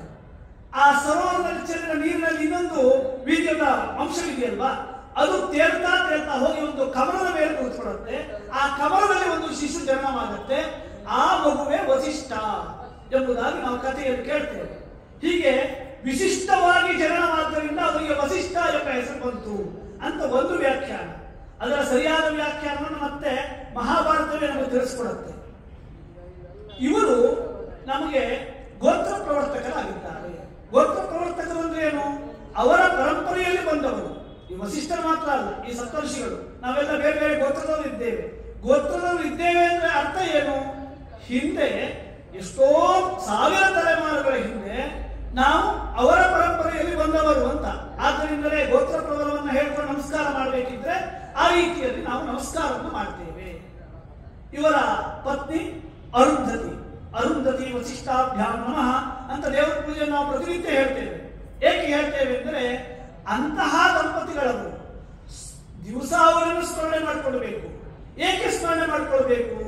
ಅಂತಹ ಮಹಾತ್ಮರನ್ನು ನಾವು ಸ್ಮರಣೆ ಮಾಡಿಕೊಂಡ್ರೆ ನಮ್ಮ ದಾಂಪತ್ಯವೂ ಕೂಡ ಅವರಂತೆ ಇರಲಿಕ್ಕೆ ಸಾಧ್ಯ ಎಂಬುದಾಗಿ ಪ್ರತಿನಿತ್ಯ ದೇವರ ಪೂಜೆ ಆರಂಭದಲ್ಲೇ ನಾವು ಲಕ್ಷ್ಮೀನಾರಾಯಣಾಭ್ಯಾಂ ನಮಃ, ಉಮಾಮಹೇಶ್ವರಾಭ್ಯಾಂ ನಮಃ ಅಂತ ಹೇಳ್ತಾ ಅರುಂಧತಿ ವಸಿಷ್ಠಾಭ್ಯಾಂ ನಮಃ ಅಂತ ಹೇಳ್ತೇವೆ. ಹೇಳಲಿಕ್ಕೆ ಕಾರಣ ಏನು? ಅವರು ಸ್ಮರಣೆ ಮಾಡಿಕೊಂಡ್ರೆ ನಾವು ಅವರಂತೆ ಆಗಬೇಕು ಅಂತ, ನಮ್ಮ ಮನ ಪರಿವರ್ತನೆ ಆಗಬೇಕು ಅಂತ. ಅರುಂಧತಿ ಮಹಾಪತಿವ್ರತೆಯಾದವರು. ಆ ರೀತಿಯ ಪಾತಿವ್ರತ್ಯವನ್ನು ಹೊಂದಬೇಕು ಅಂತಲೇ ಮದುವೆ ಸಂದರ್ಭದಲ್ಲಿ ಏನ್ ಮಾಡ್ತೇವೆ? ಮದುವೆಯಾದ ನಂತರದಲ್ಲಿ ಅರುಂಧತಿ ದರ್ಶನವನ್ನು ಮಾಡಿಸ್ತಾರೆ ಪುರೋಹಿತರು. ಮಾಡಿಸೋದು ಏಕೆ? ಈಗ ಸುಮ್ಮನೆ ಫೋಟೋಗ್ರಾಫಿ ಯಾರು ಮಾಡಿಸೋದಾಗಿದೆ, ಅದೇನು ಕಾಣುವುದಿಲ್ಲ. ಏಕೆಂದ್ರೆ ಸಾಯಂಕಾಲ ಹಿಂದೆಲ್ಲ ಮದುವೆ ಆಗೋದು 1 ದಿವಸದ ಕಾರ್ಯ ಆಗಿರಲಿಲ್ಲ, ಸಪ್ತಾಹ ಕಾರ್ಯ 1 ವಾರಗಟ್ಟಲೆ ಮದುವೆ ನಡೀತಿತ್ತು. ಆಗ ಸಾಯಂಕಾಲದ ಹೊತ್ತಿನಲ್ಲಿ ಅರುಂಧತಿ ತೋರಿಸೋದಿತ್ತು. ಆದ್ರೆ ಈಗ ಅಷ್ಟು ಆದ್ರೂ ಇದೆ, ಫೋಟೋಗ್ರಾಫಿಗಾದ್ರೂ ಅರುಂಧತಿ ದರ್ಶನವನ್ನು ಮಾಡಿಸ್ತಾರೆ. ಅಂದ್ರೆ ಅದರ ತಾತ್ಪರ್ಯ ಏನು ಅಂದ್ರೆ ನಿಮ್ಮ ದಾಂಪತ್ಯ ವಸಿಷ್ಠ ಅರುಂಧತಿಯರಂತೆ ಇರಬೇಕು ಅಂತ ಸಪ್ತಋಷಿಗಳ ಮಂಡಲದಲ್ಲಿ ಅತ್ಯಂತ ಪ್ರಮುಖರಾದಂತಹ ವಸಿಷ್ಠರನ್ನ ತೋರಿಸುವ ಪರಂಪರೆ ಇಂದು ಉಳಿದುಕೊಂಡು ಬಂದಿದೆ. ಹಾಗೆ ಅರುಂಧತಿ ಮತ್ತು ವಸಿಷ್ಠರ ದಾಂಪತ್ಯದಲ್ಲಿ 100 ಜನ ಮಕ್ಕಳು ಹುಟ್ಟುತ್ತಾರೆ. 100 ಜನ ಮಕ್ಕಳು. ಆ 100 ಮಕ್ಕಳಲ್ಲಿ ಹಿರಿಯ ಮಗನ ಹೆಸರು ಶಕ್ತಿ ಎಂಬುದಾಗಿ. ಆ ಶಕ್ತಿಯ ಹೆಸರು, ಶಕ್ತಿಗೆ ಧರ್ಮಪತ್ನಿ, ಅವರ ವಿವರಣೆಯ ಮುಂದೆ ಬರುತ್ತೆ, ಅದೃಶ್ಯಂತಿ ಅಂತ ಹೆಸರುಗಳನ್ನು ಮಾತ್ರ ಈಗ ತಿಳ್ಕೊಳ್ಬೇಕು. ನಂತರ ಅವರಿಬ್ಬರಿಗೆ ಶಕ್ತಿ ಮತ್ತು ಅದೃಶ್ಯಂತಿಯರ ಪುತ್ರನೇ ಪರಾಶರರು, ಪರಾಶರರ ಪುತ್ರನೇ ವ್ಯಾಸ ಮಹರ್ಷಿಗಳು. ಅಂದ್ರೆ ವಸಿಷ್ಠರ ಪರಂಪರೆ ಯಾವ ರೀತಿಯಲ್ಲಿದೆ ಅಂತ. ಒಬ್ಬೊಬ್ಬರೂ ಕೂಡ ಅಂತಂತ ಮಹಾತ್ಮರು ವಸಿಷ್ಠ ಕುಟುಂಬದಲ್ಲಿ ಬಂದಂತವರು. ಅವರ ಮಗನೇ ಶುಕ. ಇವರು ವಸಿಷ್ಠರು ಹೇಗೆ ವೇದವನ್ನು ನಮಗೆ ಅನುಗ್ರಹಿಸಿದ್ದಾರೋ ಅದೇ ರೀತಿಯಲ್ಲಿ ವೇದಾಂತವನ್ನು ನಮಗೆ ಅನುಗ್ರಹಿಸಿದ್ದಾರೆ. ಈ ವೇದಾಂತ ಪರಂಪರೆ ಅಂತಿದೆ, ಗುರು ಶಿಷ್ಯ ಪರಂಪರೆ. ಅದನ್ನು ನಾವು ವೇದಾಂತ ಅಧ್ಯಯನ ಮಾಡಬೇಕಿದ್ರೆ ಹೇಳಲೇಬೇಕು. ಏಕೆ ಹೇಳಬೇಕು ಅಂದ್ರೆ ನಮ್ಗೆ ಅವರು ಉಪಕಾರ ಮಾಡಿದ್ದಾರೆ, ಅವರನ್ನು ಸ್ಮರಿಸಿ ಮುಂದೆ ಅಧ್ಯಯನ ಮಾಡಬೇಕು. ಅದಕ್ಕೋಸ್ಕರ ನಾವು ವೇದಾಂತವನ್ನು ಓದಬೇಕಿದ್ರೆ ಮೊದಲು ಹೇಳುವ ಶ್ಲೋಕವೇ ಇದು. ನಾರಾಯಣಂ ಪದ್ಮಭವಂ ವಸಿಷ್ಠಂ ಶಕ್ತಿಂ ಚ ತತ್ಪುತ್ರ ಪರಾಶರಂಚ ವ್ಯಾಸಂ ಶುಕಂ ಗೌಡಪದಂ ಮಹಾಂತಂ ಗೋವಿಂದ ಯೋಗೀಂದ್ರ ಮಥಾಸ್ಯ ಶಿಷ್ಯಂ ಅಂತ ಪರಂಪರೆಯನ್ನು ಹೇಳ್ತೇವೆ. ಏಕೆ ಇದನ್ನು ಹೇಳ್ತಾ ಇದ್ದೇನೆ ಅಂದ್ರೆ, ಯಾವ ಈ ಪರಂಪರೆ ಇದೆಯೋ ಅದು ಬೇರೆ ಯಾರ ಪರಂಪರೆಯೂ ಅಲ್ಲ, ಈ ವಸಿಷ್ಠ ಪರಂಪರೆಯೇ ಆಗಿದೆ ಅಂತ. ಮೊದಲನೇ ಗುರು, ವೇದಾಂತದ ಗುರು ಯಾರು ಅಂದ್ರೆ ನಾರಾಯಣ, ಮಹಾವಿಷ್ಣು. ನಾರಾಯಣ ಪದ್ಮಭವ, ನಾರಾಯಣ ತನ್ನ ಕಮಲದಿಂದ ಹುಟ್ಟಿದಂತಹ ಬ್ರಹ್ಮನಿಗೆ ವೇದಾಂತವನ್ನು ಉಪದೇಶ ಮಾಡ್ತಾನೆ. ಆ ಬ್ರಹ್ಮ ಸಾಕ್ಷಾತ್ತಾಗಿ ವಸಿಷ್ಠರಿಗೆ ಉಪದೇಶ ಮಾಡಿದ್ದಾನೆ. ವೇದಾಂತವನ್ನು ನಾವು ಇವತ್ತು ಅಧ್ಯಯನ ಮಾಡ್ತಾ ಇದ್ದೇವೆ. ಶಂಕರ ಭಗವತ್ಪಾದಾಚಾರ್ಯರು ಅಥವಾ ಮೂರು ಮತದ ಗುರುಗಳು, ಏಕೆಂದ್ರೆ ಮೂರು ಮತಕ್ಕೂ ಆಧಾರ ಯಾವುದು ಅಂದ್ರೆ ವೇದವ್ಯಾಸರು ಬರೆದಂತಹ ಬ್ರಹ್ಮಸೂತ್ರಗಳು. ಆ ಬ್ರಹ್ಮಸೂತ್ರ ನಮಗೆ ಸಿಕ್ಕಿದ್ದರಿಂದ ಬ್ರಹ್ಮನಿಂದ ಬಂದಂತಹ ವಸಿಷ್ಠರಿಗೆ ಉಪದೇಶ ಮಾಡಿದ್ದರಿಂದ. ಆ ವಸಿಷ್ಠರು ತನ್ನ ಮಗನಿಗೆ ಮತ್ತೆ ತನ್ನ ಶಿಷ್ಯನಿಗೆ, ಶಿಷ್ಯ ಬೇರೆಯಲ್ಲ ಮಗ ಬೇರೆಯಲ್ಲ, ತನ್ನ ಮಗನಾದಂತಹ ಶಕ್ತಿಗೆ ಉಪದೇಶವನ್ನು ಮಾಡಿದರು ವೇದಾಂತವನ್ನ, ಬ್ರಹ್ಮಸೂತ್ರಗಳನ್ನ. ಆ ಶಕ್ತಿಯ ಮಗನೇ ಪರಾಶರ, ಪರಾಶರನ ಮಗನೇ ವ್ಯಾಸರು, ವ್ಯಾಸರ ಮಗನೇ ಶುಕ, ಆ ಶುಕನಿಂದ ಗೌಡಪಾದರು, ಗೌಡಪಾದರಿಂದ ಗೋವಿಂದ ಭಗವತ್ಪಾದರು, ಗೋವಿಂದ ಭಗವತ್ಪಾದರಿಂದ ಶಂಕರಾಚಾರ್ಯರು, ಶಂಕರಾಚಾರ್ಯರ 4 ಜನ ಶಿಷ್ಯರು, ಈಗಿನ ಗುರುಗಳವರೆಗೂ ಪರಂಪರೆ ಮುಂದುವರೆದುಕೊಂಡು ಬಂದಿದೆ. ಅಂದ್ರೆ ಈ ವಸಿಷ್ಠ ಮಹರ್ಷಿಗಳ ಯಾವ ಬ್ಯಾಕ್ಗ್ರೌಂಡ್ ಅಂತ ನಾವು ಈಗಿನ ಭಾಷೆಯಲ್ಲಿ ಹೇಳ್ತೇವೆ, ಅದು ಯಾವ ರೀತಿಯಲ್ಲಿದೆ ಅಂತ ಅರ್ಥ ಮಾಡ್ಕೊಳ್ಬೇಕು. ಅಂತಹ ಬ್ರಹ್ಮಜ್ಞಾನಿಗಳನ್ನ ಕೊಟ್ಟಂತವರು ಈ ಒಂದು ವಸಿಷ್ಠರು. ಏಕೆಂದ್ರೆ ವೇದವ್ಯಾಸ ಬಗ್ಗೆ ನಾವು ಹೇಳಲಿಕ್ಕೆ ಎಷ್ಟು ಹೇಳಿದ್ರು ಸಾಕಾಗೋದಿಲ್ಲ. ಅಂತಹ ಜ್ಞಾನವನ್ನು ನಮಗೆ ನೀಡಿದಂಥವರು ಅವರು. ಈ ವೇದವ್ಯಾಸರ ಅಜ್ಜ, ದೊಡ್ಡ ಅಜ್ಜ, ಏಕೆಂದ್ರೆ ಶಕ್ತಿಯ ಹೀಗೆ ಅವರ ಸಾಮಾನ್ಯವಾದ ವಂಶ ಪರಂಪರೆಯನ್ನು ಹೇಳಿ, ಇನ್ನು ಅವರು ಎಲ್ಲಿದ್ದರು ವಸಿಷ್ಠರು ಅಂತ ನೋಡಬೇಕು. ಅವರು ಈ ಯುಗದ ಕಥೆಯಲ್ಲ, ಇದು ಯುಗದ ಆರಂಭದ ಕಥೆ. ಯಾವ ಕೃತಯುಗ ಆರಂಭವಾಯಿತು ಆ ಸಂದರ್ಭದಿಂದಲೂ ಈ ವಸಿಷ್ಠರಿದ್ದರು. ಅವರು ಸರಸ್ವತಿ ಎಂಬಂತಹ ನದಿಯ ತೀರದಲ್ಲಿ ಒಂದು ಆಶ್ರಮವನ್ನು ಮಾಡಿಕೊಂಡು, ಅವರಿಗೆ ಬ್ರಹ್ಮ ಹೇಳಿರ್ತಾನೆ, ನಿನಗೆ ಕರ್ತವ್ಯ ಏನು ಅಂದ್ರೆ ನೀನು ಈ ವೇದಾಂತವನ್ನು ಶಿಷ್ಯರಿಗೆ ಉಪದೇಶ ಮಾಡಬೇಕು. ಮುಂದೆ ಮಾಡ್ತಾ ಮಾಡ್ತಾ ನೀನು ಇಕ್ಷ್ವಾಕು ಎಂಬಂತಹ ವಂಶಕ್ಕೆ ಕುಲ ಗುರುಗಳಾಗಬೇಕು.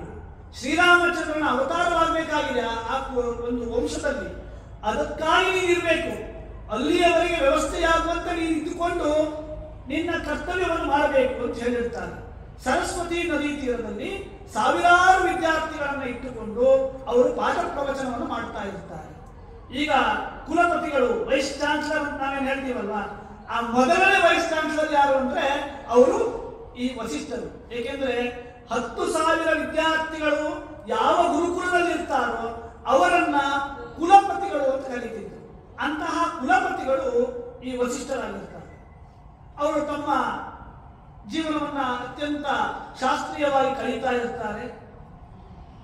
ವಿಧಿಯ ಆಟ ಬೇರೆ ಬೇರೆ ರೀತಿಯಲ್ಲಿ ನಡೀತಾ ಇರುತ್ತೆ. ಪ್ರತಿಯೊಬ್ಬರ ಜೀವನದಲ್ಲೂ ವಿಧಿಯ ಆಟ ಇರುತ್ತೆ. ಆದ್ರೆ ಕಾರಣೀ ಪುರುಷರ ಜೀವನದಲ್ಲಿ ಅದು ವಿಧಿಯಾಟ ಆಗೋದಿಲ್ಲ, ಅದಕ್ಕೆ ಕಾರಣ ಬೇರೆಯಾಗಿರುತ್ತೆ. ಇಲ್ಲೊಂದು ವಿಶಿಷ್ಟವಾದಂತಹ ಘಟನೆ ನೆರವೇರುತ್ತೆ. ಈ ಘಟನೆಯನ್ನು ನಾವೆಲ್ಲ ಕೇಳಿದ್ದೇವೆ, ವಿಶ್ವಾಮಿತ್ರರ ಕಥೆ. ವಿಶ್ವಾಮಿತ್ರ ಮಹರ್ಷಿಗಳ ಪರಿಚಯ ನಾಳೆ ಹೇಳಲಿಕ್ಕಿದೆ. ಆದ್ರೆ ಅವರು ಈ ವಸಿಷ್ಠರ ಜೊತೆಯಲ್ಲೇ ಹೋಗ್ಬೇಕಾಗುತ್ತೆ.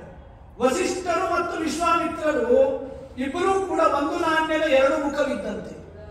ಏಕೆಂದರೆ ವಿಶ್ವಾಮಿತ್ರ ಮಹರ್ಷಿಗಳು ಅಷ್ಟು ದೊಡ್ಡ ಮಹರ್ಷಿಗಳಾಗಿ ಗಾಯತ್ರಿ ಮಂತ್ರವನ್ನ ಕಂಡುಕೊಂಡು ನಮಗೆ ಕೊಟ್ಟಿದ್ದು ಯಾರಿಂದ ಅಂದ್ರೆ ಈ ವಸಿಷ್ಠರಿಂದ. ಏಕೆ ನೀವು ಹಾಗೆ ಹೇಳ್ತೀರಾ ಅಂದ್ರೆ ಅದಕ್ಕೆ ಈ ಕಥೆಯನ್ನೇ ಕೇಳಬೇಕಾಗುತ್ತೆ. ಈ ಕಥೆ ಹಲವಾರು ಪುರಾಣಗಳಲ್ಲಿದೆ. ನಾನು ಮೊದಲು ಹೇಳಿದಂತೆ ಚಿತ್ರರಥ ಎಂಬಂತ ಒಬ್ಬ ಗಂಧರ್ವ, ಅವನು ಪಾರ್ಥನೊಂದಿಗೆ ಅರ್ಜುನನೊಂದಿಗೆ ಸಂವಾದವನ್ನು ನಡೆಸ್ತಾನೆ. ಆ ಒಂದು ಸಂದರ್ಭದಲ್ಲಿ ಮಹಾಭಾರತದಲ್ಲಿ ವ್ಯಾಸರು ತುಂಬಾ ವಿಸ್ತಾರವಾಗಿ ವರ್ಣಿಸಿದ್ದಾರೆ. ಆ ಕಥೆಯನ್ನು ನಾನಿಲ್ಲಿ ಹೇಳಲಿಕ್ಕೆ ಬಯಸ್ತೇನೆ. ಕಥೆಯಲ್ಲಿ ಏನು ತಾತ್ಪರ್ಯ ಇಲ್ಲ, ಅದರ ತತ್ವವನ್ನು ನಾವು ಅರ್ಥ ಮಾಡಿಕೊಳ್ಬೇಕು. ಹಿಂದೆ ಕೌಶಿಕ ಎಂಬಂತಹ ಒಂದು ಮಹಾರಾಜ ಇದ್ದ. ಅದು ಕೂಡ ಇಕ್ಷ್ವಾಕು ವಂಶದಲ್ಲೇ ಬರುವಂತವನು. ಆ ಕೌಶಿಕನಿಗೆ ಗಾದಿ ಎಂಬಂತಹ ಒಬ್ಬ ಮಗ ಇದ್ದ.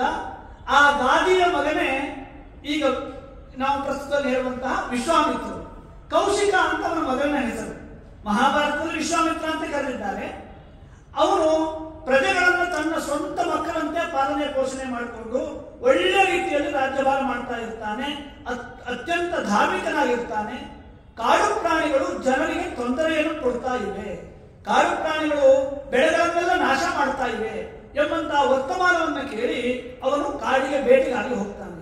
ಒಬ್ಬನೇ ಬೇಟೆಗೆ ಹೋಗೋದಿಲ್ಲ, ತನ್ನ ಒಂದು ಅಕ್ಷೋಹಿಣಿ ಸೈನ್ಯವನ್ನೇ ತೆಗೆದುಕೊಂಡು ಬೇಟೆಗೆ ಹೋಗ್ತಾನೆ. ಅಂತ ಆ ರೀತಿಯಲ್ಲಿ ಕಾಡು ಪ್ರಾಣಿಗಳ ಉಪಚಾರ ಇದ್ದಿರಬಹುದು. ಬೇಟೆಯನ್ನು ಆಡ್ತಾ ಆಡ್ತಾ ಆಡ್ತಾ ತುಂಬಾ ದೂರ ಬಂದ್ಬಿಡ್ತಾನೆ. ಬಂದು ನೋಡ್ತಾನೆ, ನಾವು ಬಂದಿರುವ ಈ ಪ್ರದೇಶ ಸರಸ್ವತಿ ನದಿಯ ತೀರ. ಓಹೋ, ಇಲ್ಲೇ ವಸಿಷ್ಠರ ಆಶ್ರಮ ಇದೆ. ಇಲ್ಲಿಯವರೆಗೆ ಬಂದು ವಸಿಷ್ಠರಿಗೆ ನಮಸ್ಕಾರ ಮಾಡದೆ ಹಾಗೆ ಹೋದ್ರೆ ಸರಿಯಾಗೋದಿಲ್ಲ. ಆದ್ದರಿಂದ ಆಶ್ರಮಕ್ಕೆ ಹೋಗಿ ನಮಸ್ಕಾರ ಮಾಡಬೇಕು ಅಂತ ಒಳಗಡೆ ಹೋಗ್ತಾನೆ. ವಸಿಷ್ಠರಿಗೆ ನಮಸ್ಕಾರವನ್ನು ಮಾಡ್ತಾನೆ. ಉಪಚಾರ ಮಾಡ್ತಾರೆ, ಇಬ್ರು ಮಾತಾಡ್ಕೊಳ್ತಾರೆ. ವಸಿಷ್ಠರು ಹೇಳ್ತಾರೆ, ಮಧ್ಯಾಹ್ನ ಆಗಿದೆ, ಊಟದ ಸಮಯ, ನೀವು ಊಟ ಮಾಡ್ಕೊಂಡು ಹೋಗ್ಬೇಕು. ಹೇಗೆ ನಾವೆಲ್ಲ ಸಂಪ್ರದಾಯದಲ್ಲಿ ಹೇಳ್ತೀವಿ ಅದೇ ರೀತಿಯಲ್ಲಿ ವಸಿಷ್ಠರು ಕೌಶಿಕನಿಗೆ ಹೇಳ್ತಾರೆ. ಕೌಶಿಕ ಅಂದ್ಕೊಳ್ತಾನೆ, ಊಟ ಮಾಡ್ಲಿಕ್ಕೆ ಹಸುವಾಗಿದೆ, ಬೇಟೆಯಾಡಿ ಆಯಾಸ ಆಗಿದೆ, ಊಟ ಮಾಡಬಹುದಿತ್ತು, ನಾನು ಒಬ್ಬನೇ ಇದ್ರೆ ಊಟ ಮಾಡಬಹುದಿತ್ತು.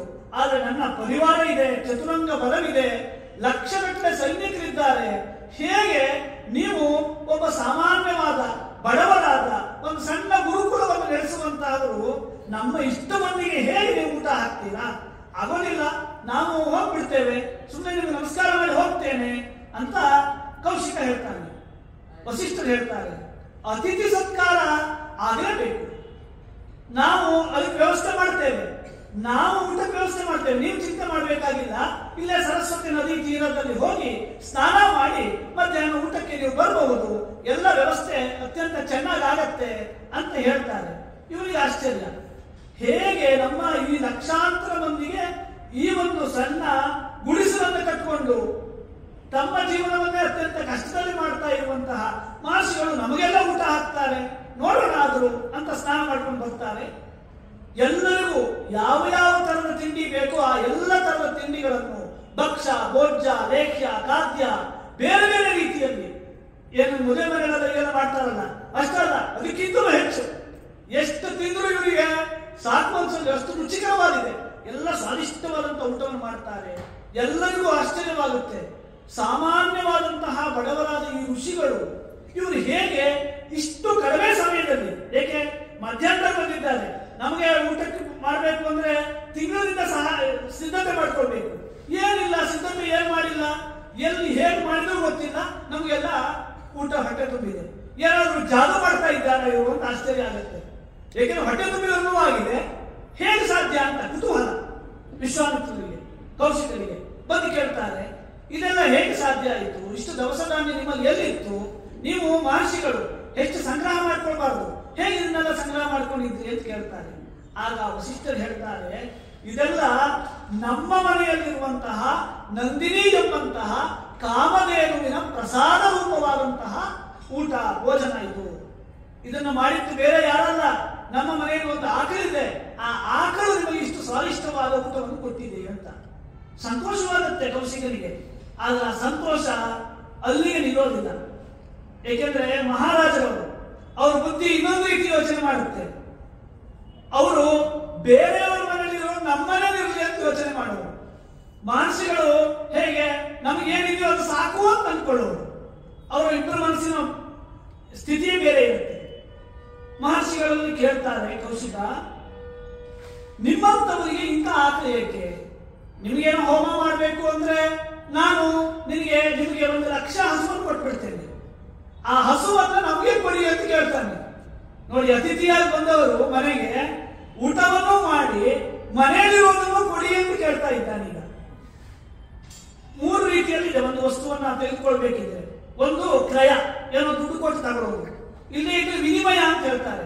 ಇದನ್ನ ಇಷ್ಟು ನಿಮಗೆ ಕೊಡ್ತೇನೆ, ನೀವು ಇದಿಷ್ಟು ನಮಗೆ ಕೊಡಿ ಅಂತ ವಿನಿಮಯ. ಇಲ್ಲ ಅಂದ್ರೆ ಬಲಾತ್ಕಾರ. ಒಂದನೇ ಹೇಳ್ತಾನೆ, ಏನು ಹಣ ಕೊಡ್ತೇನೆ, ಅದು ಕೊಡ್ತೇನೆ, ಇದು ಕೊಡ್ತೇನೆ, ಲಕ್ಷಾಂತರ ರೂಪಾಯಿ ಕೊಡ್ತೇನೆ, ಇನ್ನು ಕಾಲ ಕಾಲಕ್ಕೆ ಬೇಕಾದಂತಹ ದವಸ ಧಾನ್ಯವನ್ನೆಲ್ಲ ನನ್ನ ಅರಮನೆಯಿಂದ ಕಳಿಸ್ತೇನೆ, ಕೊಡು ಅಂತ ಕೇಳ್ತಾನೆ. ಇಲ್ಲ, ಆಗೋದಿಲ್ಲ. ಇದು ವಿಕ್ರಯಕ್ಕಾಗಿ, ವ್ಯಾಪಾರಕ್ಕಾಗಿ ಇಟ್ಕೊಂಡು ಹಸು ಅಲ್ಲ. ಇದು ವ್ಯಾಪಾರ ಮಾಡ್ಲಿಕ್ಕಾಗಿ ನಾನು ಇಟ್ಕೊಂಡಿಲ್ಲ, ಕೊಡೋದಿಲ್ಲ. ಹಾಗಾದ್ರೆ ವಿನಿಮಯ ಮಾಡೋಣ. ನಾನು ಮೊದಲು ಹೇಳುವಂತೆ 1,00,000 ಹಸುಗಳನ್ನು ಕೊಡ್ತೇನೆ. ಹಾಲು ಮೊಸರು ಎಲ್ಲ ಬೇಕಲ್ಲ ನಿಮಗೆ, ಅದರಲ್ಲಾಗತ್ತೆ. ಈ ಆಕಳ ನನಗೆ ಕೊಡುವಂತ. ಇಲ್ಲ, ಅದು ನಿನಗೆ ಕೊಡ್ಲಿಕ್ಕಾಗಿರೋದಲ್ಲ, ಅದು ಬ್ರಹ್ಮಸ್ತ್ವ. ಅಂದ್ರೆ ಬ್ರಾಹ್ಮಣರ ಸೊತ್ತದು. ಬ್ರಾಹ್ಮಣರಿಗಾಗಿ ಅಂದ್ರೆ ವಸಿಷ್ಠರಿಗಾಗಿ ಇಂದ್ರ ಕೊಟ್ಟಂತಹ ಹಸು ಅದು. ನಿನಗೆ ಕೊಟ್ಟಿದ್ದಲ್ಲ ಅದು. ನನಗೆ ಯಾವ ಯಜ್ಞ ಯಾಗಾದಿಗಳನ್ನ ಮಾಡಬೇಕು, ಆ ಯಜ್ಞ ಯಾಗಾದಿಗಳನ್ನ ಮಾಡಲಿಕ್ಕೆ ಯಾವೆಲ್ಲ ಉಪಕರಣಗಳು ಬೇಕು ಅಂದ್ರೆ ಹಾಲು ಮೊಸರು ಇನ್ನೆಲ್ಲ ಏನ್ ಬೇಕು ಎಲ್ಲ ಕೊಡುತ್ತೆ ಕಾಮಧೇನು. ಅದಕ್ಕಾಗಿ ಇಟ್ಕೊಂಡಿರೋದು ಹೊತ್ತು ನಿನಗಾಗಿ ಕೊಡ್ಲಿಕ್ಕೆ ಅಲ್ಲ ಅಂತ ಹೇಳ್ತಾರೆ. ಅದು ಸಿಟ್ಕೊಂಡು ಬಿಡುತ್ತೆ. ಹೌದಾ, ನೀನು ಇಂತಹ ಬಡ ಋಷಿ, ಏನೋ ಶಕ್ತಿ ಇಲ್ಲದೆ ಇದ್ದವನು, ನನ್ನಂತ ಚಕ್ರವರ್ತಿ ಹತ್ತಿರ ಇಷ್ಟು ಮಾತಾಡ್ತೀಯ ನೀನು? ಏನ್ ನನಗೆ ಬಲ ಇಲ್ಲ ಅಂತ ತಿಳ್ಕೊಂಡ್ಯಾ? ರಾಜನಂದ್ರೆ ಏನು? ಏನಿದ್ರು ಅವರು ಸುತ್ತೋದು, ಶಕ್ತಿಯೇ ಅವರ ಬಲ. ನನಗೇನು ಶಕ್ತಿ ಇಲ್ವಾ? ನಾನು ಕರ್ಕೊಂಡು ಹೋಗ್ತೇನೆ. ನಿನ್ನಂತವನಂತೂ ನಾನೇನ್ ಮಾತಾಡ್ಬೇಕು? ನೀನು ಯಾರು ಅಂತ ಜೋರಾಗ್ತಾರೆ. ಆಗ ಸೈನಿಕರಿಗೆ ಹೇಳ್ತಾರೆ, ಸೇವಕರಿಗೆ ಹೇಳ್ತಾರೆ, ಕೌಶಿಕ ನೋಡಿ ಅಲ್ಲಿದೆ ಆಕಳು, ಕರ್ಕೊಂಡು ಹೋಗಿ ಹೇಳ್ಕೊಂಡು ಹೋಗಿ ಅಂತ. ಅವರು ಆಜ್ಞೆ ಪಾಲನೆ ಮಾಡ್ತಾರೆ. ಹಗ್ಗವನ್ನು ಹಾಕ್ತಾರೆ, ಎಳಿತಾರೆ.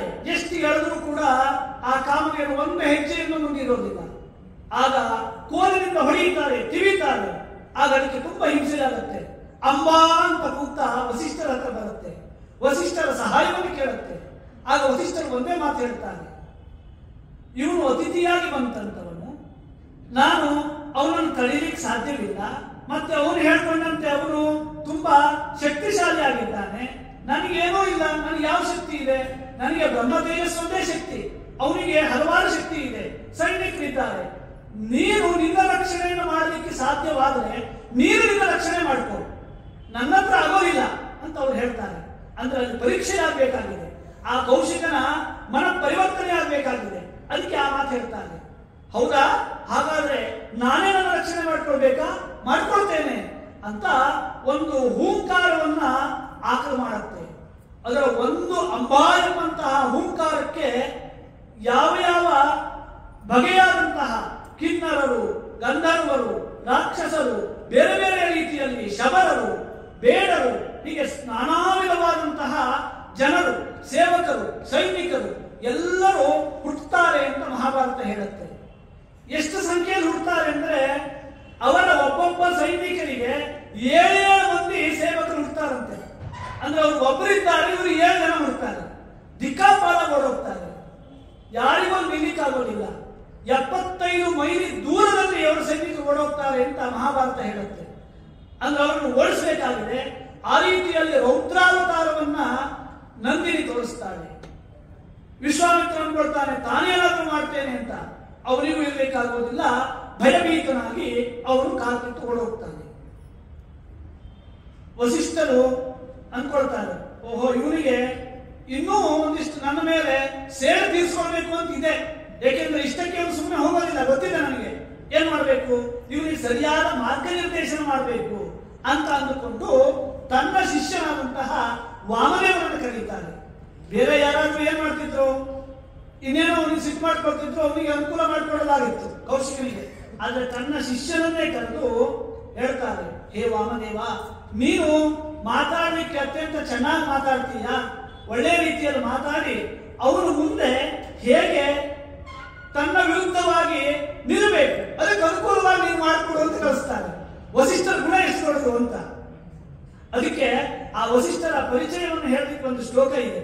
ಆ ಶ್ಲೋಕ ಹೇಳ್ತೇನೆ, ಅದು ಮಹಾಭಾರತ ಬರುವಂತದ್ದು. ಬ್ರಹ್ಮಣೋ ಮಾನಸ ಪುತ್ರೋ ವಸಿಷ್ಠೋ ಅರುಂಧತಿ ಪತಿ ತಪಸಾ ನಿರ್ಜಿತೌ ಶಶ್ವತ್ ಅಜೇಯಾರಮರೈರಪಿ ಕಾಮ ಕ್ರೋಧ ಉಭೌ ಯಸ್ಯ ಚರಣೆ ಸಂವವಾಹತು ಇಂದ್ರಿಯಾಣಾಂ ವಶಕರೋ ವಸಿಷ್ಠ ಇತಿ ಉಚ್ಯತೆ ಅಂತ ಮಹಾಭಾರತ ವಸಿಷ್ಠರ ಕಿರು ಪರಿಚಯವನ್ನ ಕೇವಲ 2 ಶ್ಲೋಕದಲ್ಲಿ ಮಾಡಿಕೊಡುತ್ತೆ.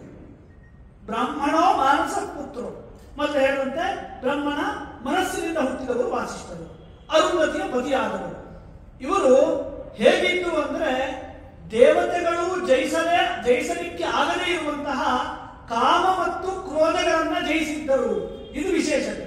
ಅವರಿಗೆ ಕಾಮ ಮತ್ತು ಕ್ರೋಧ ಇರೋದಿಲ್ಲ. ಯಾವಾತನು ಕಾಮಕ್ರೋಧಗಳನ್ನ ಜಯಿಸಿದ್ದರೋ ಅವರು ಮಾತ್ರ ಬ್ರಹ್ಮರ್ಷಿ ಆಗಲಿಕ್ಕೆ ಸಾಧ್ಯ. ಆ ಕಾಮಕ್ರೋಧಗಳು ವಸಿಷ್ಠರ ಕಾಲು ಒತ್ತಿದ್ವಂತೆ. ಚರಣೆ ಸಂವವಾಹತು.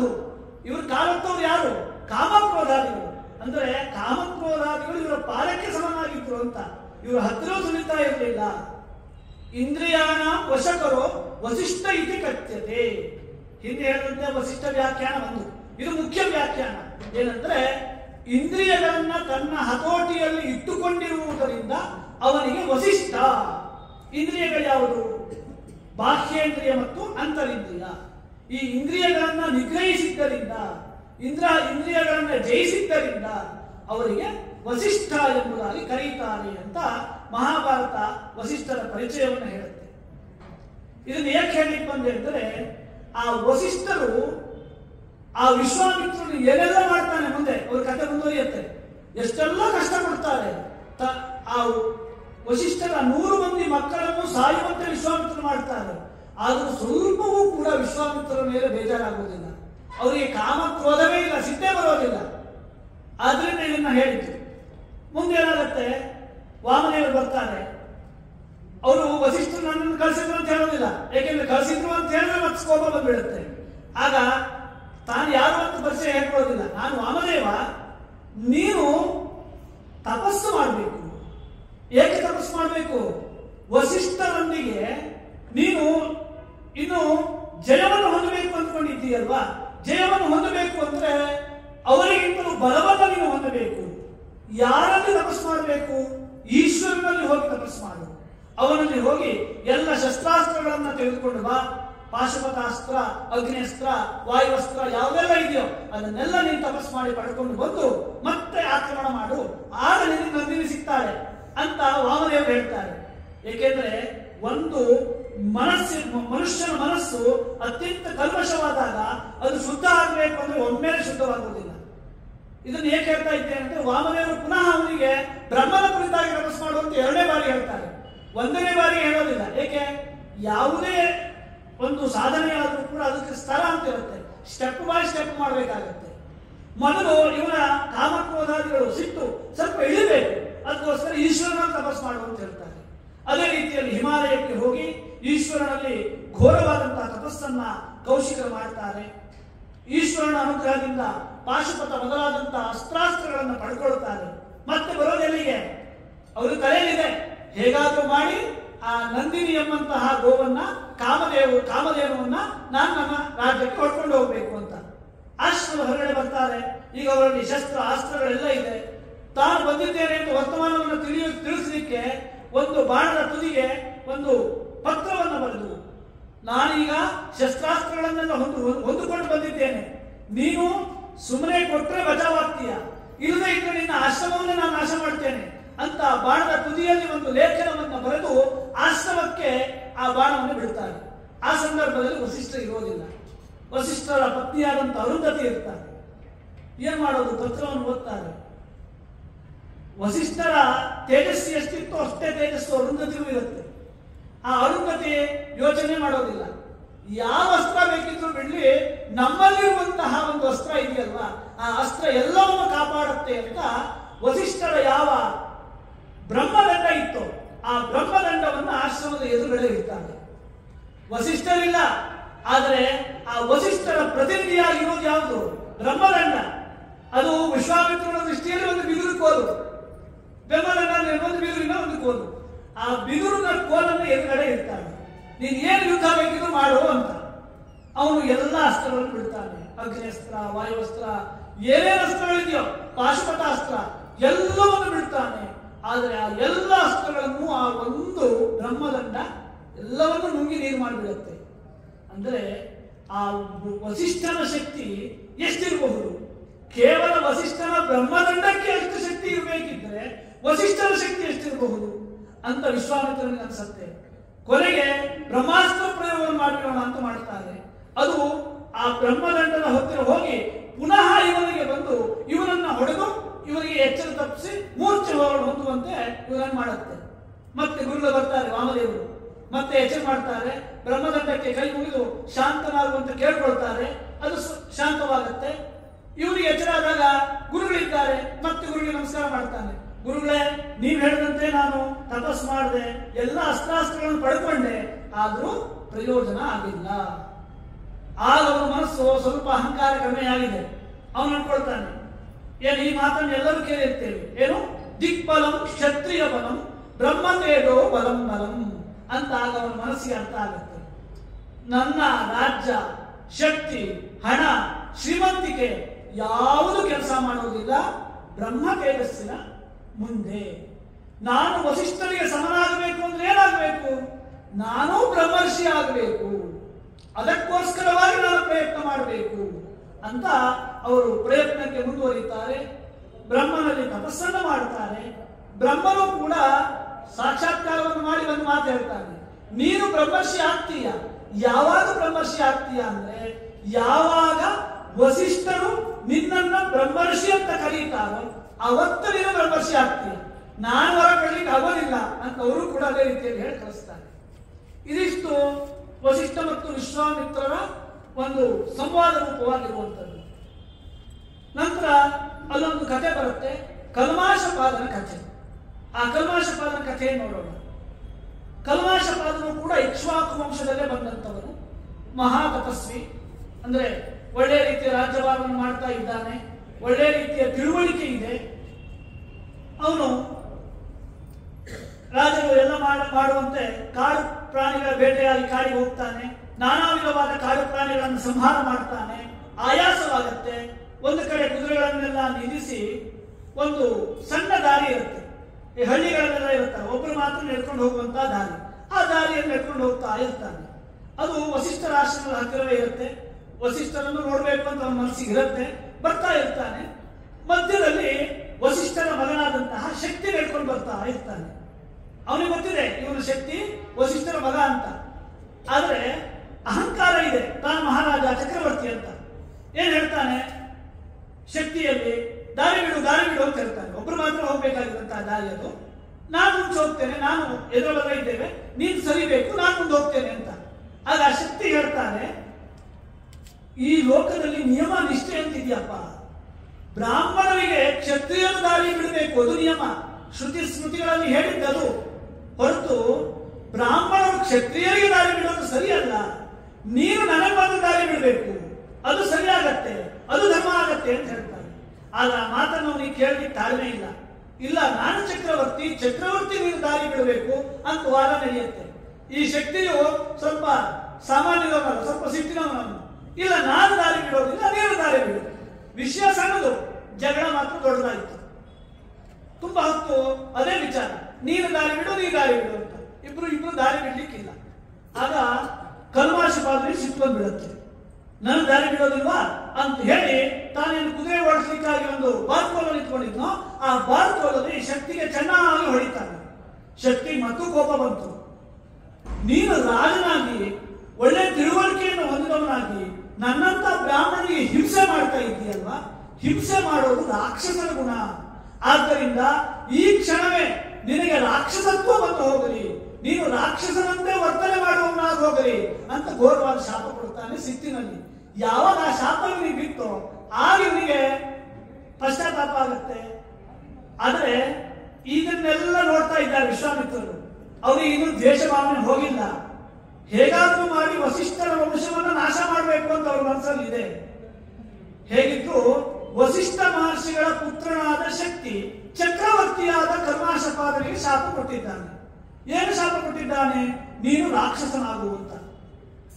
ಇದೇ ಸರಿ ಸಂದರ್ಭ ಅಂತ ಅಂದುಕೊಂಡು ತನ್ನ ಒಬ್ಬ ಕಿಂಕರ ಎಂಬಂತಹ ರಾಕ್ಷಸರು, ಸೇವೆ ಮಾಡುವಂತಹ ರಾಕ್ಷಸರಿರ್ತಾನೆ, ಆ ಕಿಂಕರನಿಗೆ ಹೇಳ್ತಾನೆ, ನೀನು ಹೋಗಿ ಕಲ್ಮಾಶಪಾದದಲ್ಲಿ ಸೇರ್ಕೊಳ್ಬೇಕು. ಸೇರ್ಕೊಂಡು ಮುಂದೆಲ್ಲ ನೀನು ಅವನಿಗೆ ತೊಂದರೆ ಕೊಡ್ಬೇಕು, ನಾನು ಹೇಳಿದಂತೆ ಮಾಡಬೇಕು. ರಿಮೋಟ್ ಕಂಟ್ರೋಲ್ ಹೇಗೆ ರಿಮೋಟ್ ಕಂಟ್ರೋಲ್ ಆಟ ಆಡಿಸ್ತಾರೋ ಅದೇ ರೀತಿಯಲ್ಲಿ ಈ ಕಿಂಕರನನ್ನ ಅವರ ಮೇಲೆ ಪ್ರಯೋಗ ಮಾಡ್ತಾರೆ. ಪ್ರಯೋಗ ಆಗಿದ್ದು ಹೇಗೆ? ಆ ಶಕ್ತಿಯ ಶಾಪದಿಂದ ಕಿಂಕರನ ಪ್ರವೇಶ ಆಗಿದೆ. ಏನ್ ಮಾಡೋದು? ಮಾಡಿಕೊಂಡು ಮಹಾರಾಜ ಅಂತ ಈ ಕಲ್ಮಾಶಪಾದ ತನ್ನ ಅರಮನೆಗೆ ಹೋಗ್ಬೇಕು ಅಂತ ಹೊರಡ್ತಾನೆ. ಮಧ್ಯದಲ್ಲಿ ಇನ್ನೊಂದು ಸಣ್ಣ ಕಥೆ ಇದೆ.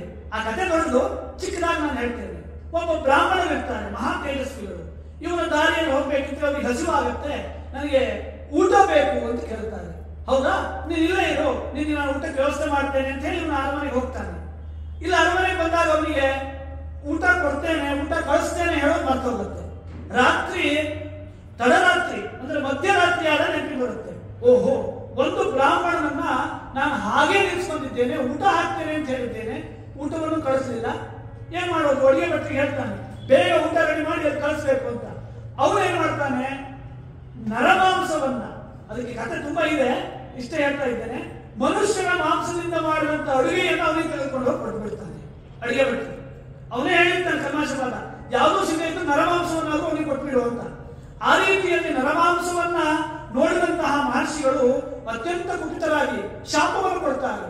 ಯಾರು ನನಗೆ ಈ ನರಮಾಂಸವನ್ನ ಊಟಕ್ಕಾಗಿ ಕೊಟ್ಟರೋ ಅವನು ನರಮಾಂಸವನ್ನೇ ತಿನ್ನುವಂತವನಾಗಲಿ ಅಂತ ಶಾಪ ಕೊಟ್ಬಿಡ್ತಾರೆ. ಒಂದು ಶಾಪ ಈಗಾಗಲೇ ಇದೆ ಕಲ್ಮಾಶಪಾದನಿಗೆ, ನೀನು ರಾಕ್ಷಸತ್ವ ಬರಲಿ ನಿನಗೆ ಅಂತ. ಈಗ ಎರಡನೇ ಶಾಪ ಬಂದಿದೆ, ಆ ಶಾಪ ಇನ್ನೂ ಬಲವಾಯಿತು. ಅವನಿಗೆ ಅರಮನೆಯಲ್ಲಿ ಇರ್ಲಿಕ್ಕೆ ಆಗೋಲಿಲ್ಲ, ಆ ಕಡೆ ಈ ಕಡೆ ಹೋಗ್ತಾನೆ, ಕಾಡಿ ಕೊಡ್ತಾನೆ. ಇದೇ ಸರಿ ಸಂದರ್ಭ, ಇಲ್ಲಿ ಬಂದನಲ್ವಾ, ಈಗ ನಾನು ಉಪಯೋಗಿಸ್ಕೊಳ್ತೇನೆ ಅಂತ ವಿಶ್ವಾಮಿತ್ರರು ಕಿಂಕರನಿಗೆ ಹೇಳ್ತಾರೆ. ಈಗ ಅವರಲ್ಲಿ ನೀನು ಪ್ರೇರಣೆಯನ್ನು ಉಂಟು ಮಾಡಿ ವಸಿಷ್ಠರ ಆಶ್ರಮಕ್ಕೆ ಹೋಗಿ ವಸಿಷ್ಠರ ಮಕ್ಕಳನ್ನೆಲ್ಲ ಸಂಹಾರ ಮಾಡಬೇಕು ನೀನು. ಎಂಥ ಘೋರವಾದಂತಹ ಸನ್ನಿವೇಶ ವಿಶ್ವಾಮಿತ್ರರದ್ದು. ಅಂದ್ರೆ ಅದಕ್ಕೆಲ್ಲ ಬೇರೆ ಬೇರೆ ಕಥೆಗಳಿದ್ದಾವೆ, ನಾವು ನೋಡ್ಲಿಕ್ಕೆ ಆಗುತ್ತೆ ಅನ್ಸುತ್ತೆ. 100 ಜನ ಮಕ್ಕಳನ್ನ ತಿನ್ನು ಅಂತ ಆಜ್ಞೆ ಮಾಡ್ತಾರೆ. ಆದ್ರೂ ಅವನು ರಾಕ್ಷಸ ಆದ್ರೂ ಹೇಳ್ತಾನೆ, ನನಗೆ ಶಿಕ್ಷೆ ಪಟ್ಟಿದ್ಯಾರು? ಶಕ್ತಿ, ಅವನ ಮಾತ್ರ ತಿಂತೇನೆ ಅಂತ. ಇಲ್ಲ, ನೀನು 10 ಜನ ತಿನ್ಬೇಕು ಅಂತ ಇವ್ರು ಮತ್ತು ಪ್ರೇರಣೆ ಮಾಡ್ತಾರೆ ಆ ವಿಶ್ವಾಮಿತ್ರರು. ಅವರ ಪ್ರಭಾವದಿಂದ ಆ 100 ಜನ ಮಕ್ಕಳು ಹಸು ನೀಗ್ತಾರೆ. ವಸಿಷ್ಠರು ಬೆಳಿಗ್ಗೆ ಎದ್ದು ನೋಡ್ತಾರೆ, ರಾತ್ರಿ ಆಗಿದ ವಿಚಾರ ಇದೆಲ್ಲ. ಬೆಳಿಗ್ಗೆ ನೋಡಿದ್ರೆ ಮಕ್ಕಳಿಲ್ಲ, ಮಕ್ಕಳ ಸಂಸ್ಕಾರ ಮಾಡಲಿಕ್ಕೆ ಆ ಹೆಣವೂ ಇಲ್ಲ. ಏಕೆ? ನರಭಕ್ಷಕ ಅವನು ಆ ಎಲ್ಲರನ್ನು ತಿಂದು ತೆಗೆದುಬಿಟ್ಟಿದ್ದಾನೆ. ಅತ್ಯಂತ ದುಃಖಿತರಾಗ್ತಾರೆ. ಅವ್ರಿಗೆ ಗೊತ್ತಿದೆ ಇದನ್ನೆಲ್ಲ ಮಾಡಿದ ಬೇರೆ ಯಾರು ಅಲ್ಲ, ವಸಿಷ್ಠರು. ಅವರು ಒಂದು ಮನಸ್ಸು ಮಾಡಿದ್ರೆ ವಸಿಷ್ಠ ವಂಶವನ್ನೇ ನಿರ್ವಂಶ ಮಾಡುವಂತಹ ವಸಿಷ್ಠರು ಆ ವಿಶ್ವಾಮಿತ್ರ ವಂಶವನ್ನೇ ನಿರ್ವಂಶ ಮಾಡುವಂತಹ ಶಕ್ತಿಯನ್ನು ಹೊಂದಿದ್ದಾರೆ.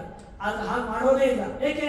ಕಾಮಕ್ರೋಧಾದಿಗಳು ಅವರು ಪಾಲವಸ್ತಾ ಇವೆ, ಸಿಟ್ಟು ಬರೋದೇ ಇಲ್ಲ ಅವರಿಗೆ. ಏನು ಮಾಡಿದ್ರು ಸಿಟ್ಟು ಬರೋದಿಲ್ಲ. ನಮಗೆ ಏನು ಮಾಡಬೇಕು ಅಂತಿಲ್ಲ, ಹಾಗಾಗಿ ಸಿಟ್ಟು ಬಂದ್ಬಿಡುತ್ತೆ. ಆ ರೀತಿಯಲ್ಲಿ ಇದ್ದಾಗ ಅವರು ಅಂದ್ಕೊಳ್ತಾರೆ. ಏಕೆಂದ್ರೆ ಪುತ್ರ ಶೋಕ ಹೇಳುವಂತಹ ಶೋಕದಷ್ಟು ದೊಡ್ಡದು ಯಾವುದೂ ಇಲ್ಲ. ಅದಕ್ಕಾಗಿ ವಿಶ್ವಾಮಿತ್ರ ಹಾಗೆ ಮಾಡಿದ್ರು. ಇವ್ರು ಏನಾದ್ರೂ ಮಾಡಿ ವಸಿಷ್ಠ ಹಾಳು ಮಾಡಬೇಕು ಅಂತ ಪುತ್ರ ಶೋಕದಿಂದ ಇವ್ರು ಅಂದ್ಕೊಳ್ತಾರೆ, ಇನ್ನು ನಾನು ಹೇಗೆ ಬದುಕಿರ್ಬೇಕು ಅಂದ್ರೆ ಅಂತಹ ಸ್ಥಿತಿಗೆ ಅವ್ರು ಬಂದ್ಬಿಡ್ತಾರೆ. ಡಿಪ್ರೆಷನ್ ಅಂತ ನಾವೇನು ಹೇಳ್ತೇವಲ್ವ, ಬದುಕಿರೋದೇ ಬೇಡ ಅಂತ ಅಂದ್ಕೊಂಡು ಹೇಗಾದ್ರೂ ಸಾಯ್ಬೇಕು ಅಂತ ಅಂದ್ಕೊಳ್ತಾರೆ. ಹಿಮಾಲಯ ಪರ್ವತವನ್ನು ಇರ್ತಾರೆ, ಆ ಶಿಖರದಿಂದ ಕೆಳ ಬಿದ್ದು ಬಿಡೋಣ, ಬಿದ್ದ ತಕ್ಷಣ ತನ್ನ ಪ್ರಾಣ ಹೋಗುತ್ತೆ ಅಂತ ಹಾರ್ತಾರೆ. ಆದ್ರೆ ಅಂತ ಪುಣ್ಯಾತ್ಮರು ಸಾಯೋಕ್ ಸಾಧ್ಯವೇ ಇಲ್ಲ. ಅಲ್ಲಿರುವಂತಹ ಬಂಡೆಗಲ್ಲುಗಳು ಹತ್ತಿಯಂತೆ ಮೃದುವಾಗಿ ಅವರಲ್ಲಿ ಬಿದ್ದು ಅವರಿಗೆ ಸಣ್ಣ ರಕ್ತ, ಸಣ್ಣ ಗಾಯವಾಗೋದಿಲ್ಲ. ಆಯ್ತು, ಇನ್ನು ಸಾಯಲಿಕ್ಕೆ ಆಗಲಿಲ್ಲ, ಏನ್ ಮಾಡೋಣ? ಮುಂದೆ ಬರ್ತಾರೆ. ಅಲ್ಲಿ ಒಂದು ದೊಡ್ಡ ನದಿ ಇರುತ್ತೆ, ಆ ನದಿಯಲ್ಲಿ ಹಾರಬೇಕು. ಹೀಗೆ ಹಾರಿದ್ರೆ ಪ್ರಾಣ ಹೋಗೋದಿಲ್ಲ. ಕೈಕಾಲುಗಳನ್ನೆಲ್ಲ ಕಟ್ಟಿಕೊಂಡು, ಒಂದು ಹಗ್ಗದಿಂದ ಕಟ್ಟಿಕೊಂಡು ಆ ನದಿಗೆ ಧುಮುಕಿ ಬಿಡ್ತಾರೆ. ಆ ನದಿಯಲ್ಲಿ ಕೊಡುತ್ತೆ, ಇವರನ್ನು ನಾನು ಸಂಹಾರ ಮಾಡಿದ್ರೆ ನನಗೆ ಬ್ರಹ್ಮಹತ್ಯೆ ದೋಷ ಬರುತ್ತೆ. ಇವರು ವಸಿಷ್ಠರು, ಮಹರ್ಷಿಗಳು, ಬ್ರಹ್ಮರ್ಷಿಗಳು, ಇವರನ್ನು ನಾನು ಸಾಯಿಸಬಾರದು ಅಂತ ಅಂದುಕೊಂಡು ಆ ರಭಸದಿಂದ ಹರಿಯುವ ನದಿ ಅವರ ಪಾಶಗಳನ್ನ ಕಟ್ಕೊಂಡಿದ್ರಲ್ಲ, ಆ ಪಾಶಗಳನ್ನೆಲ್ಲ ಬಿಡಿಸಿ ಎತ್ತಿ ನದಿಯ ತೀರಕ್ಕೆ ತಂದು ಹಾಕುತ್ತೆ. ಆ ನದಿಗೆ ವಿಪಾಶ ಅಂತ ಹೆಸರು ಬರುತ್ತೆ. ಪಾಶವನ್ನ ಬಿಡಿಸಿದ್ದರಿಂದ ವಿಪಾಶ ಅಂತ ಹೆಸರು ಬರುತ್ತೆ. ಆಯ್ತು, ನದಿಗೆ ಬಿದ್ರು ನನ್ನ ಪ್ರಾಣ ಹೋಗಿಲ್ಲ, ಪರ್ವತದಿಂದ ಹಾರಿದ್ರು ನನ್ನ ಪ್ರಾಣ ಹೋಗಿಲ್ಲ, ಏನ್ ಮಾಡೋಣ? ಕಾಳಿಗಿಚ್ಚು ಉರಿತಾ ಇದೆ, ಕಾಳಿಗೆಲ್ಲ ಬೆಂಕಿ ಎತ್ಕೊಂಡಿದೆ. ಈ ಬೆಂಕಿ ಮಧ್ಯದಲ್ಲಾದ್ರೂ ನಾನು ಹೋಗಿ ನನ್ನ ಪ್ರಾಣ ಬಿಡಲೇಬೇಕು ಅಂತ ಕಾಡಿನ ಮಧ್ಯದಲ್ಲಿ ಉರಿಯುತ್ತಿರುವಂತಹ ಬೆಂಕಿಯ ಮಧ್ಯದಲ್ಲಿ ಹೋಗ್ತಾರೆ. ಇವರು ಎಲ್ಲೆಲ್ಲಿ ಹೋಗ್ತಾರೋ ಆ ಬೆಂಕಿ ಸುಡೋದೇ ಇಲ್ಲ. ಇವರ ಕೂದಲು ಸಹಿತ ಒಂದು ಕೂದಲು ಹೋಗೋದಿಲ್ಲ. ಅಂದ್ರೆ ನಮಗೆ ಬದುಕೋದು ಕಷ್ಟ, ಮಹಾತ್ಮರಿಗೆ ಸಾಯೋದು ಕಷ್ಟ. ಅವ್ರು ಏನ್ ಬಂದು ಸಾಯ್ಬೇಕು ಅಂತ ಸಾಯ್ಲಿಕ್ಕೆ ಆಗ್ತಾ ಇಲ್ಲ. ಆ ಕಾಳಿಗಿಚ್ಚು ಕೂಡ ತಣ್ಣಗಾಗ್ಬಿಡತ್ತೆ. ಆಯ್ತು, ದೊಡ್ಡ ಬಂಡೆಯನ್ನ ಹೊಟ್ಟೆ ಕಟ್ಕೊಂಡು ಸಮುದ್ರಕ್ಕೆ ಹಾಕ್ತೇನೆ ಅಂತ ಸಮುದ್ರಕ್ಕೆ ಹಾಕ್ತಾರೆ, ಅಲ್ಲೂ ಆಗೋದಿಲ್ಲ. ಇನ್ನು ಅತ್ಯಂತ ಕ್ರೂರ ಪ್ರಾಣಿಗಳು, ಮೊಸಳೆ, ದೊಡ್ಡ ದೊಡ್ಡ ತಿಮಿಂಗಲು, ಇವೇ ಇರುವಂತಹ ಒಂದು ನದಿಗೆ ಹಾಕ್ತಾರೆ. ಆ ನದಿಗೆ ಹಾಕ್ತಾರೆ. ಇದನ್ನೆಲ್ಲ ಮಹಾಭಾರತ ವರ್ಣಿಸ್ತಾ ಇದೆ, ಅಲ್ಲಿ ತುಂಬಾ ವಿಸ್ತಾರವಾಗಿ ವರ್ಣಿಸಿದ್ದಾರೆ. ಆ ನದಿಗೆ ಹಾಕ್ತಾರೆ, ಮಹಾಪ್ರವಾಹ ಇದೆ, ಆ ಹಾರಿದ್ದು ನದಿಯನ್ನು ಒಡೆದು ಬೇರೆ ಬೇರೆ ಆಗ್ಬಿಡುತ್ತಂತೆ. ಅದಕ್ಕೆ ಶುತದ್ರಿ ನದಿ ಅಂದ್ರೆ 100 ಭಾಗವಾಗತ್ತೆ. ಶತದ್ರಿ ಶುತದ್ರಿ ಅಂತ ಹೆಸರು ಬರುತ್ತೆ. 100 ಭಾಗವಾಗಿಬಿಡುತ್ತಂತೆ. ಅಂದ್ರೆ ಇವರು ಎಲ್ಲ ಹೋದ್ರು ಕೂಡ ಇವರಿಗೆ ಸಾಯ್ಲಿಕ್ಕೆ ಮಾತ್ರ ಆಗೋದಿಲ್ಲ. ಸಾಯೋದೇ ಕಷ್ಟ ಆಯ್ತು ಅವರಿಗೆ, ಏನ್ ಮಾಡೋದು ಅಂತೆಲ್ಲ ಬರ್ತಾ ಇರ್ತಾರೆ. ನಾನು ಮೊದಲು ಹೇಳಂತೆ ಶಕ್ತಿಯ ಧರ್ಮಪತ್ನಿ ಅದೃಶ್ಯಂತಿ ಅಂತ ಅವಳು ತನ್ನ ಮಾವನಿಗಾಗಿ ಹುಡುಕ್ತಾ ಇರ್ತಾಳೆ. ಹೇಗಾದ್ರೂ ಮಾವನ ಆಶ್ರಮ ಕರ್ಕೊಂಡ್ಬರ್ಬೇಕು, ಇವರು ಆತ್ಮಹತ್ಯೆಗೆ ಹೊರಟಿದ್ದಾರಲ್ಲ ಅವರನ್ನು ಕರ್ಕೊಂಡ್ಬರ್ಬೇಕು ಅಂತ ಅವ್ರು ಬೆನ್ನಟ್ಟಿ ಹುಡುಕ್ತಾ ಇರ್ತಾಳೆ. ಇವಳು ಅವರಿರುವಂತಹ ಜಾಗವನ್ನ ಪತ್ತೆ ಹಚ್ಚಿ ಅಲ್ಲಿ ಬರ್ತಾಳೆ. ಬರ್ತಾ ಇದ್ದಾಗ ಇವಳು ಯಾವ ಸ್ಥಿತಿ ಮನಸ್ಸಲ್ಲಿದೆ ಅಂದ್ರೆ ಯಾರು ಬರ್ತಿದ್ದಾರೆ ಅಂತ ಅವ್ರಿಗೆ ಗೊತ್ತಾಗೋದಿಲ್ಲ, ಏನಾಗ್ತಿದೆ ಅಂತ ಗೊತ್ತಿಲ್ಲ, ಅಂತ ಸ್ಥಿತಿ ವಸಿಷ್ಠರಿಗೆ ಬಂದಿದೆ. ಆದ್ರೆ ವೇದ ಮಂತ್ರ ಕೇಳುತ್ತೆ ಅವರಿಗೆ ಅತ್ಯಂತ ಸುಸ್ಪಷ್ಟವಾಗಿ ಷಡಂಗಯುಕ್ತವಾದಂತಹ ವೇದಘೋಷ ಕೇಳ್ತಾ ಇದೆ. ವೇದಘೋಷ ಕೇಳಿದಾಗ ಕೇಳಬೇಕು, ವೇದಘೋಷ ಎಲ್ಲಿ ಬರುತ್ತೆ ಅಂತ ಕೇಳ್ತಾರೆ. ಆಗ ಈ ಅದೃಶ್ಯಂತಿ ಕಾಣ್ತಾರೆ. ಯಾರು ನೀನು, ಈ ವೇದಘೋಷ ಎಲ್ಲಿಂದ ಬರ್ತಾ ಇದೆ ಅಂತ ಒಂದು ಸಸಗೆ ಕೇಳ್ತಾರೆ ಅವರು. ಆಗ ಅದೃಶ್ಯಂತಿ ಹೇಳ್ತಾರೆ, ನಾನು ಬೇರೆ ಯಾರಲ್ಲ, ನಿಮ್ಮ ಪುತ್ರನಾದಂತಹ ಶಕ್ತಿಯ ಧರ್ಮಪತ್ನಿಯಾದಂತಹ ಅದೃಶ್ಯಂತಿಯಾಗಿದ್ದೇನೆ.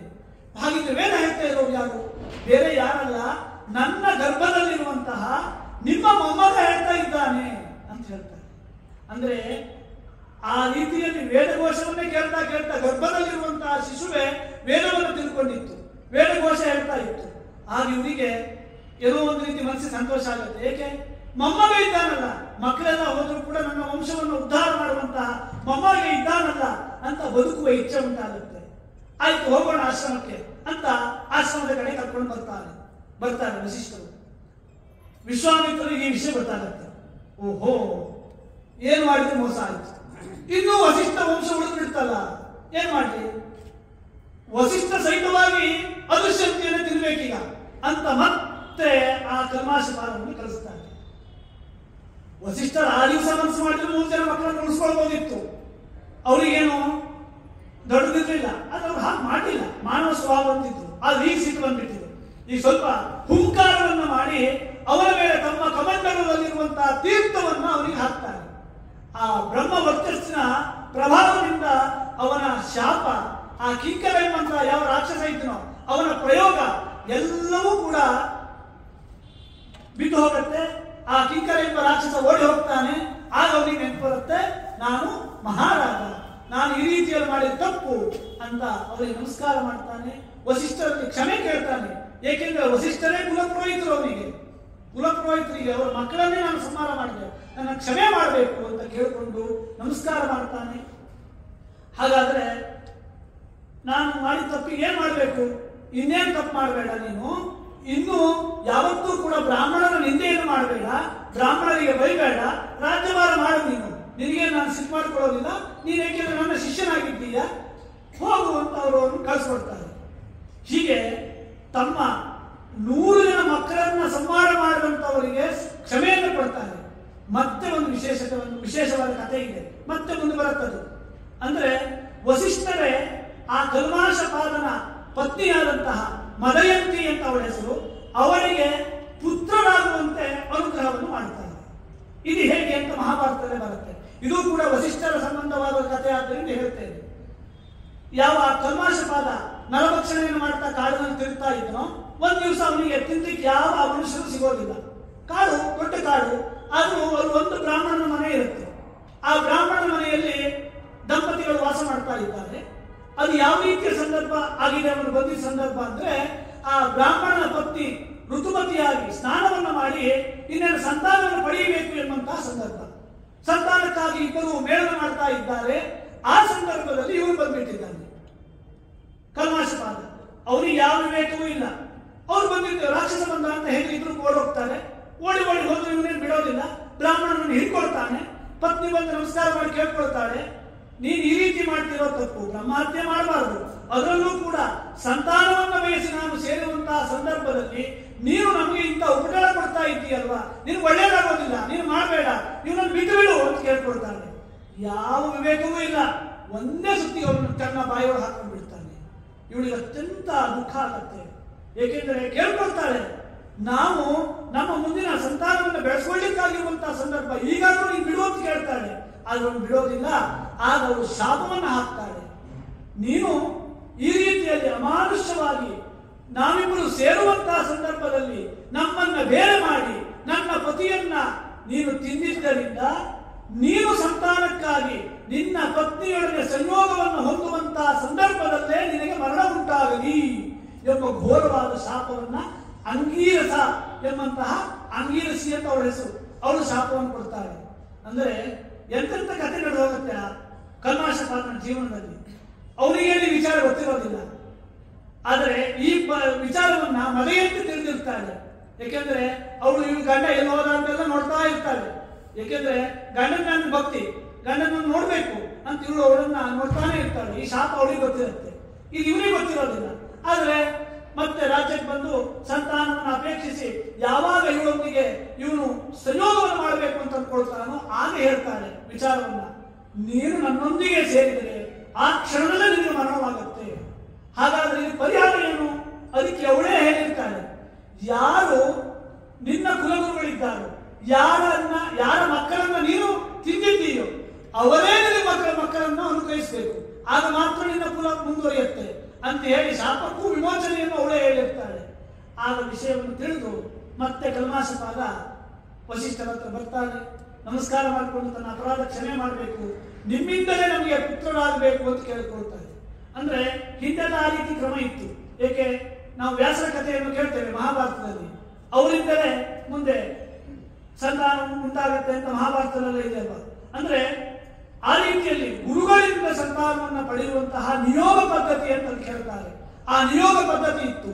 ಆ ಪ್ರಕಾರದಿಂದ ಈ ಮದಯಂತಿ ವಸಿಷ್ಠರಿಂದ ಸಂತಾನವನ್ನು ಪಡೆಯುತ್ತಾರೆ. ಅಂದ್ರೆ ವಸಿಷ್ಠರ ಗುಣ ಎಷ್ಟು ದೊಡ್ಡದು ಅಂತ ಈ ಕಥೆಯನ್ನು ತಿಳ್ಕೊಳ್ಬೇಕು. 100 ಮಂದಿ ಮಕ್ಕಳನ್ನ ಸಂಹಾರ ಮಾಡಿದವರಿಗೆ ಅವರ ಕುಲವು ಒಳ್ಳೆಯದಾಗಲಿ ಅಂತ ಇವರು ಅನುಗ್ರಹ ಮಾಡ್ತಾರೆ.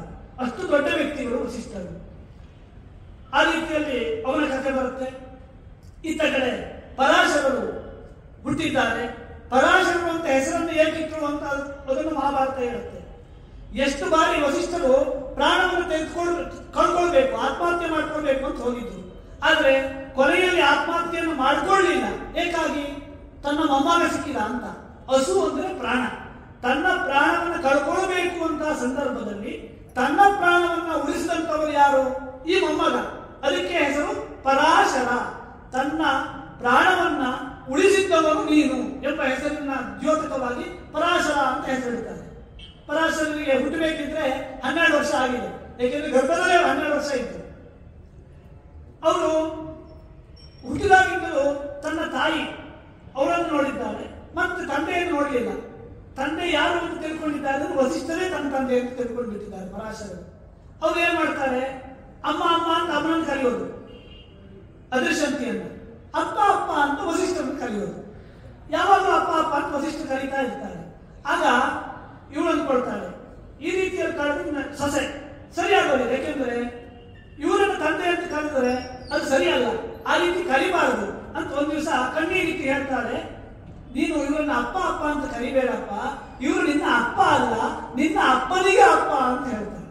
ಇವನಿಗೆ ವಿಷಯ ಗೊತ್ತಿಲ್ಲ. ಹೌದಾ, ಇವ್ರ ಅಪ್ಪ ಅಲ್ವ ನನ್ನ? ಹಾಗಾದ್ರೆ ನನ್ನ ಅಪ್ಪ ಯಾರು?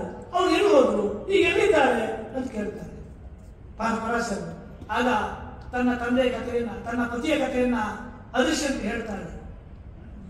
ಕಲ್ಮಾಶಪಾದ ಅಂತ ಒಬ್ಬ ರಾಕ್ಷಸ, ಅವನು ಮಹಾರಾಜನೇ, ರಾಕ್ಷಸನ ಆವೇಶದಿಂದ ನಿನ್ನ ತಂದೆಯನ್ನು ತಿಂದು ಬಿಟ್ಟಿದ್ದಾನೆ. ಆ ಮಾತು ಕೇಳಿದ್ದು ಪುಟ್ಟ ಬಾಲಕ, ಇನ್ನು 12 ವರ್ಷ. ತುಂಬಾ ಕೋಪ ಬರುತ್ತೆ. ಹೌದಾ, ಯಾರು ಈ ಪ್ರಪಂಚದಲ್ಲಿ ರಕ್ಷಣೆ ಕೊಡೋರೇ ಇಲ್ವಾ?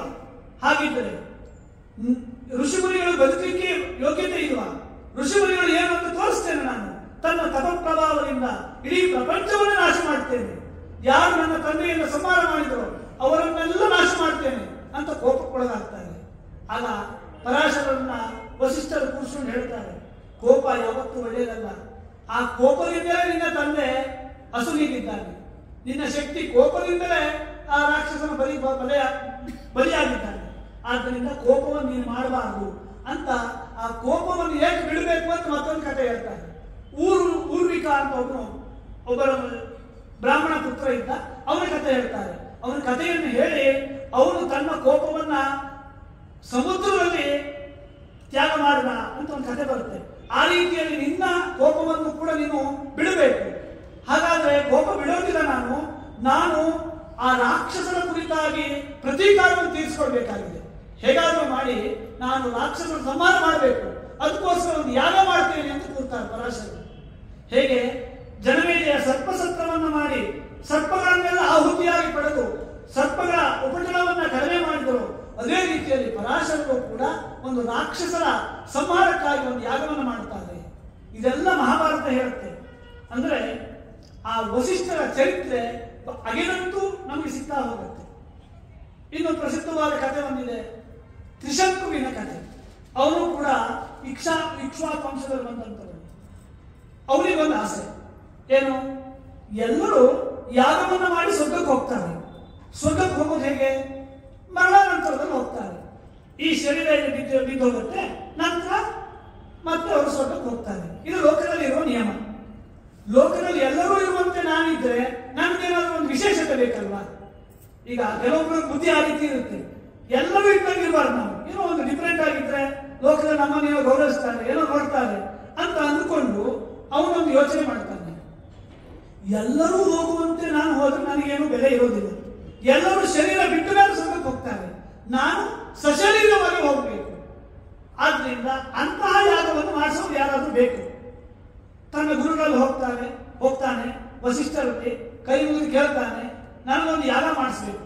ಆಯ್ತು, ನಾನು ಇರೋದೇ ಅದಕ್ಕಾಗಿ ಯಾಗ ಮಾಡಿಸೋಣ ಅಂತ ಹೇಳ್ತಾನೆ. ಆದರೆ ಇದು ಸಾಮಾನ್ಯ ಯಾಗ ಅಲ್ಲ, ನಾನು ಶರೀರ ಸಹಿತವಾಗಿ ಸ್ವರ್ಗಕ್ಕೆ ಹೋಗ್ಬೇಕು ಅಂತ ಯಾಗವನ್ನು ನೀವು ಮಾಡಬೇಕು. ಹೌದಾ? ಆ ರೀತಿ ಯಾಗವನ್ನು ನಾನು ಮಾಡೋದಿಲ್ಲ. ಏಕೆಂದ್ರೆ ಲೋಕದ ನಿಯಮವನ್ನ ರಕ್ಷಣೆ ಮಾಡಲಿಕ್ಕಿರುವವರು ನಾವು, ಲೋಕದ ನಿಯಮವನ್ನ ವಿರುದ್ಧವಾಗಿ ಹೋಗ್ಲಿಕ್ಕೆ ಇರುವಂತವ್ರು ಅಲ್ಲ ನಾವು. ಆದ್ರಿಂದ ನಾನು ಅಂತ ಯಾಗ ಮಾಡೋದಿಲ್ಲ ಅಂತ ಹೇಳ್ತಾನೆ. ಆದ್ರೂ ಕೂಡ ಹೇಗಾದ್ರೂ ಮನಸ್ಸನ್ನು ಪರಿವರ್ತನೆ ಮಾಡಬಹುದು ಅಂತ ಅಲ್ಲೇ ಉಳಿತಾನೆ. ಮಕ್ಕಳಲ್ಲಿ ಸ್ವಲ್ಪ ಇನ್ಫ್ಲೂಯೆನ್ಸ್ ಮಾಡೋಣ ಅಂತ ಮಕ್ಕಳಿಗೆ ಹೇಳ್ತಾನೆ, ನಿಮ್ಮ ಅಪ್ಪನಿಗೆ ಒಪ್ಪಿಸಿ ಅಂತ. ಶಕ್ತಿ ಹತ್ರ ಬಂದು ಹೇಳ್ತಾನೆ ತ್ರಿಶಂಕು. ಹೌದಾ ಅಪ್ಪ ಏನ್ ಹೇಳಿದ್ರು? ಅಪ್ಪ ಆಗೋದಿಲ್ಲ, ನೀನು ನನ್ನ ಹತ್ರಂತೂ ಆಗೋದಿಲ್ಲ, ನಿನ್ಗೆ ಆ ರೀತಿಯ ಯಾಗ ಮಾಡಿಸೋರು ಬೇರೆ ಯಾರಾದ್ರೂ ಇದ್ರೆ ಅವ್ರ ಹತ್ರ ನೀನು ಮಾಡಿಸ್ಕೊಳ್ಬಹುದು ಅಂತ ಹೇಳಿದ್ದಾರೆ. ಆಗ ಇವನಿಗೆ ಯೋಚನೆ ಬರುತ್ತೆ ತ್ರಿಶಂಕುಗೆ. ಏನ್ ಹೇಳಿದ್ದಾರೆ?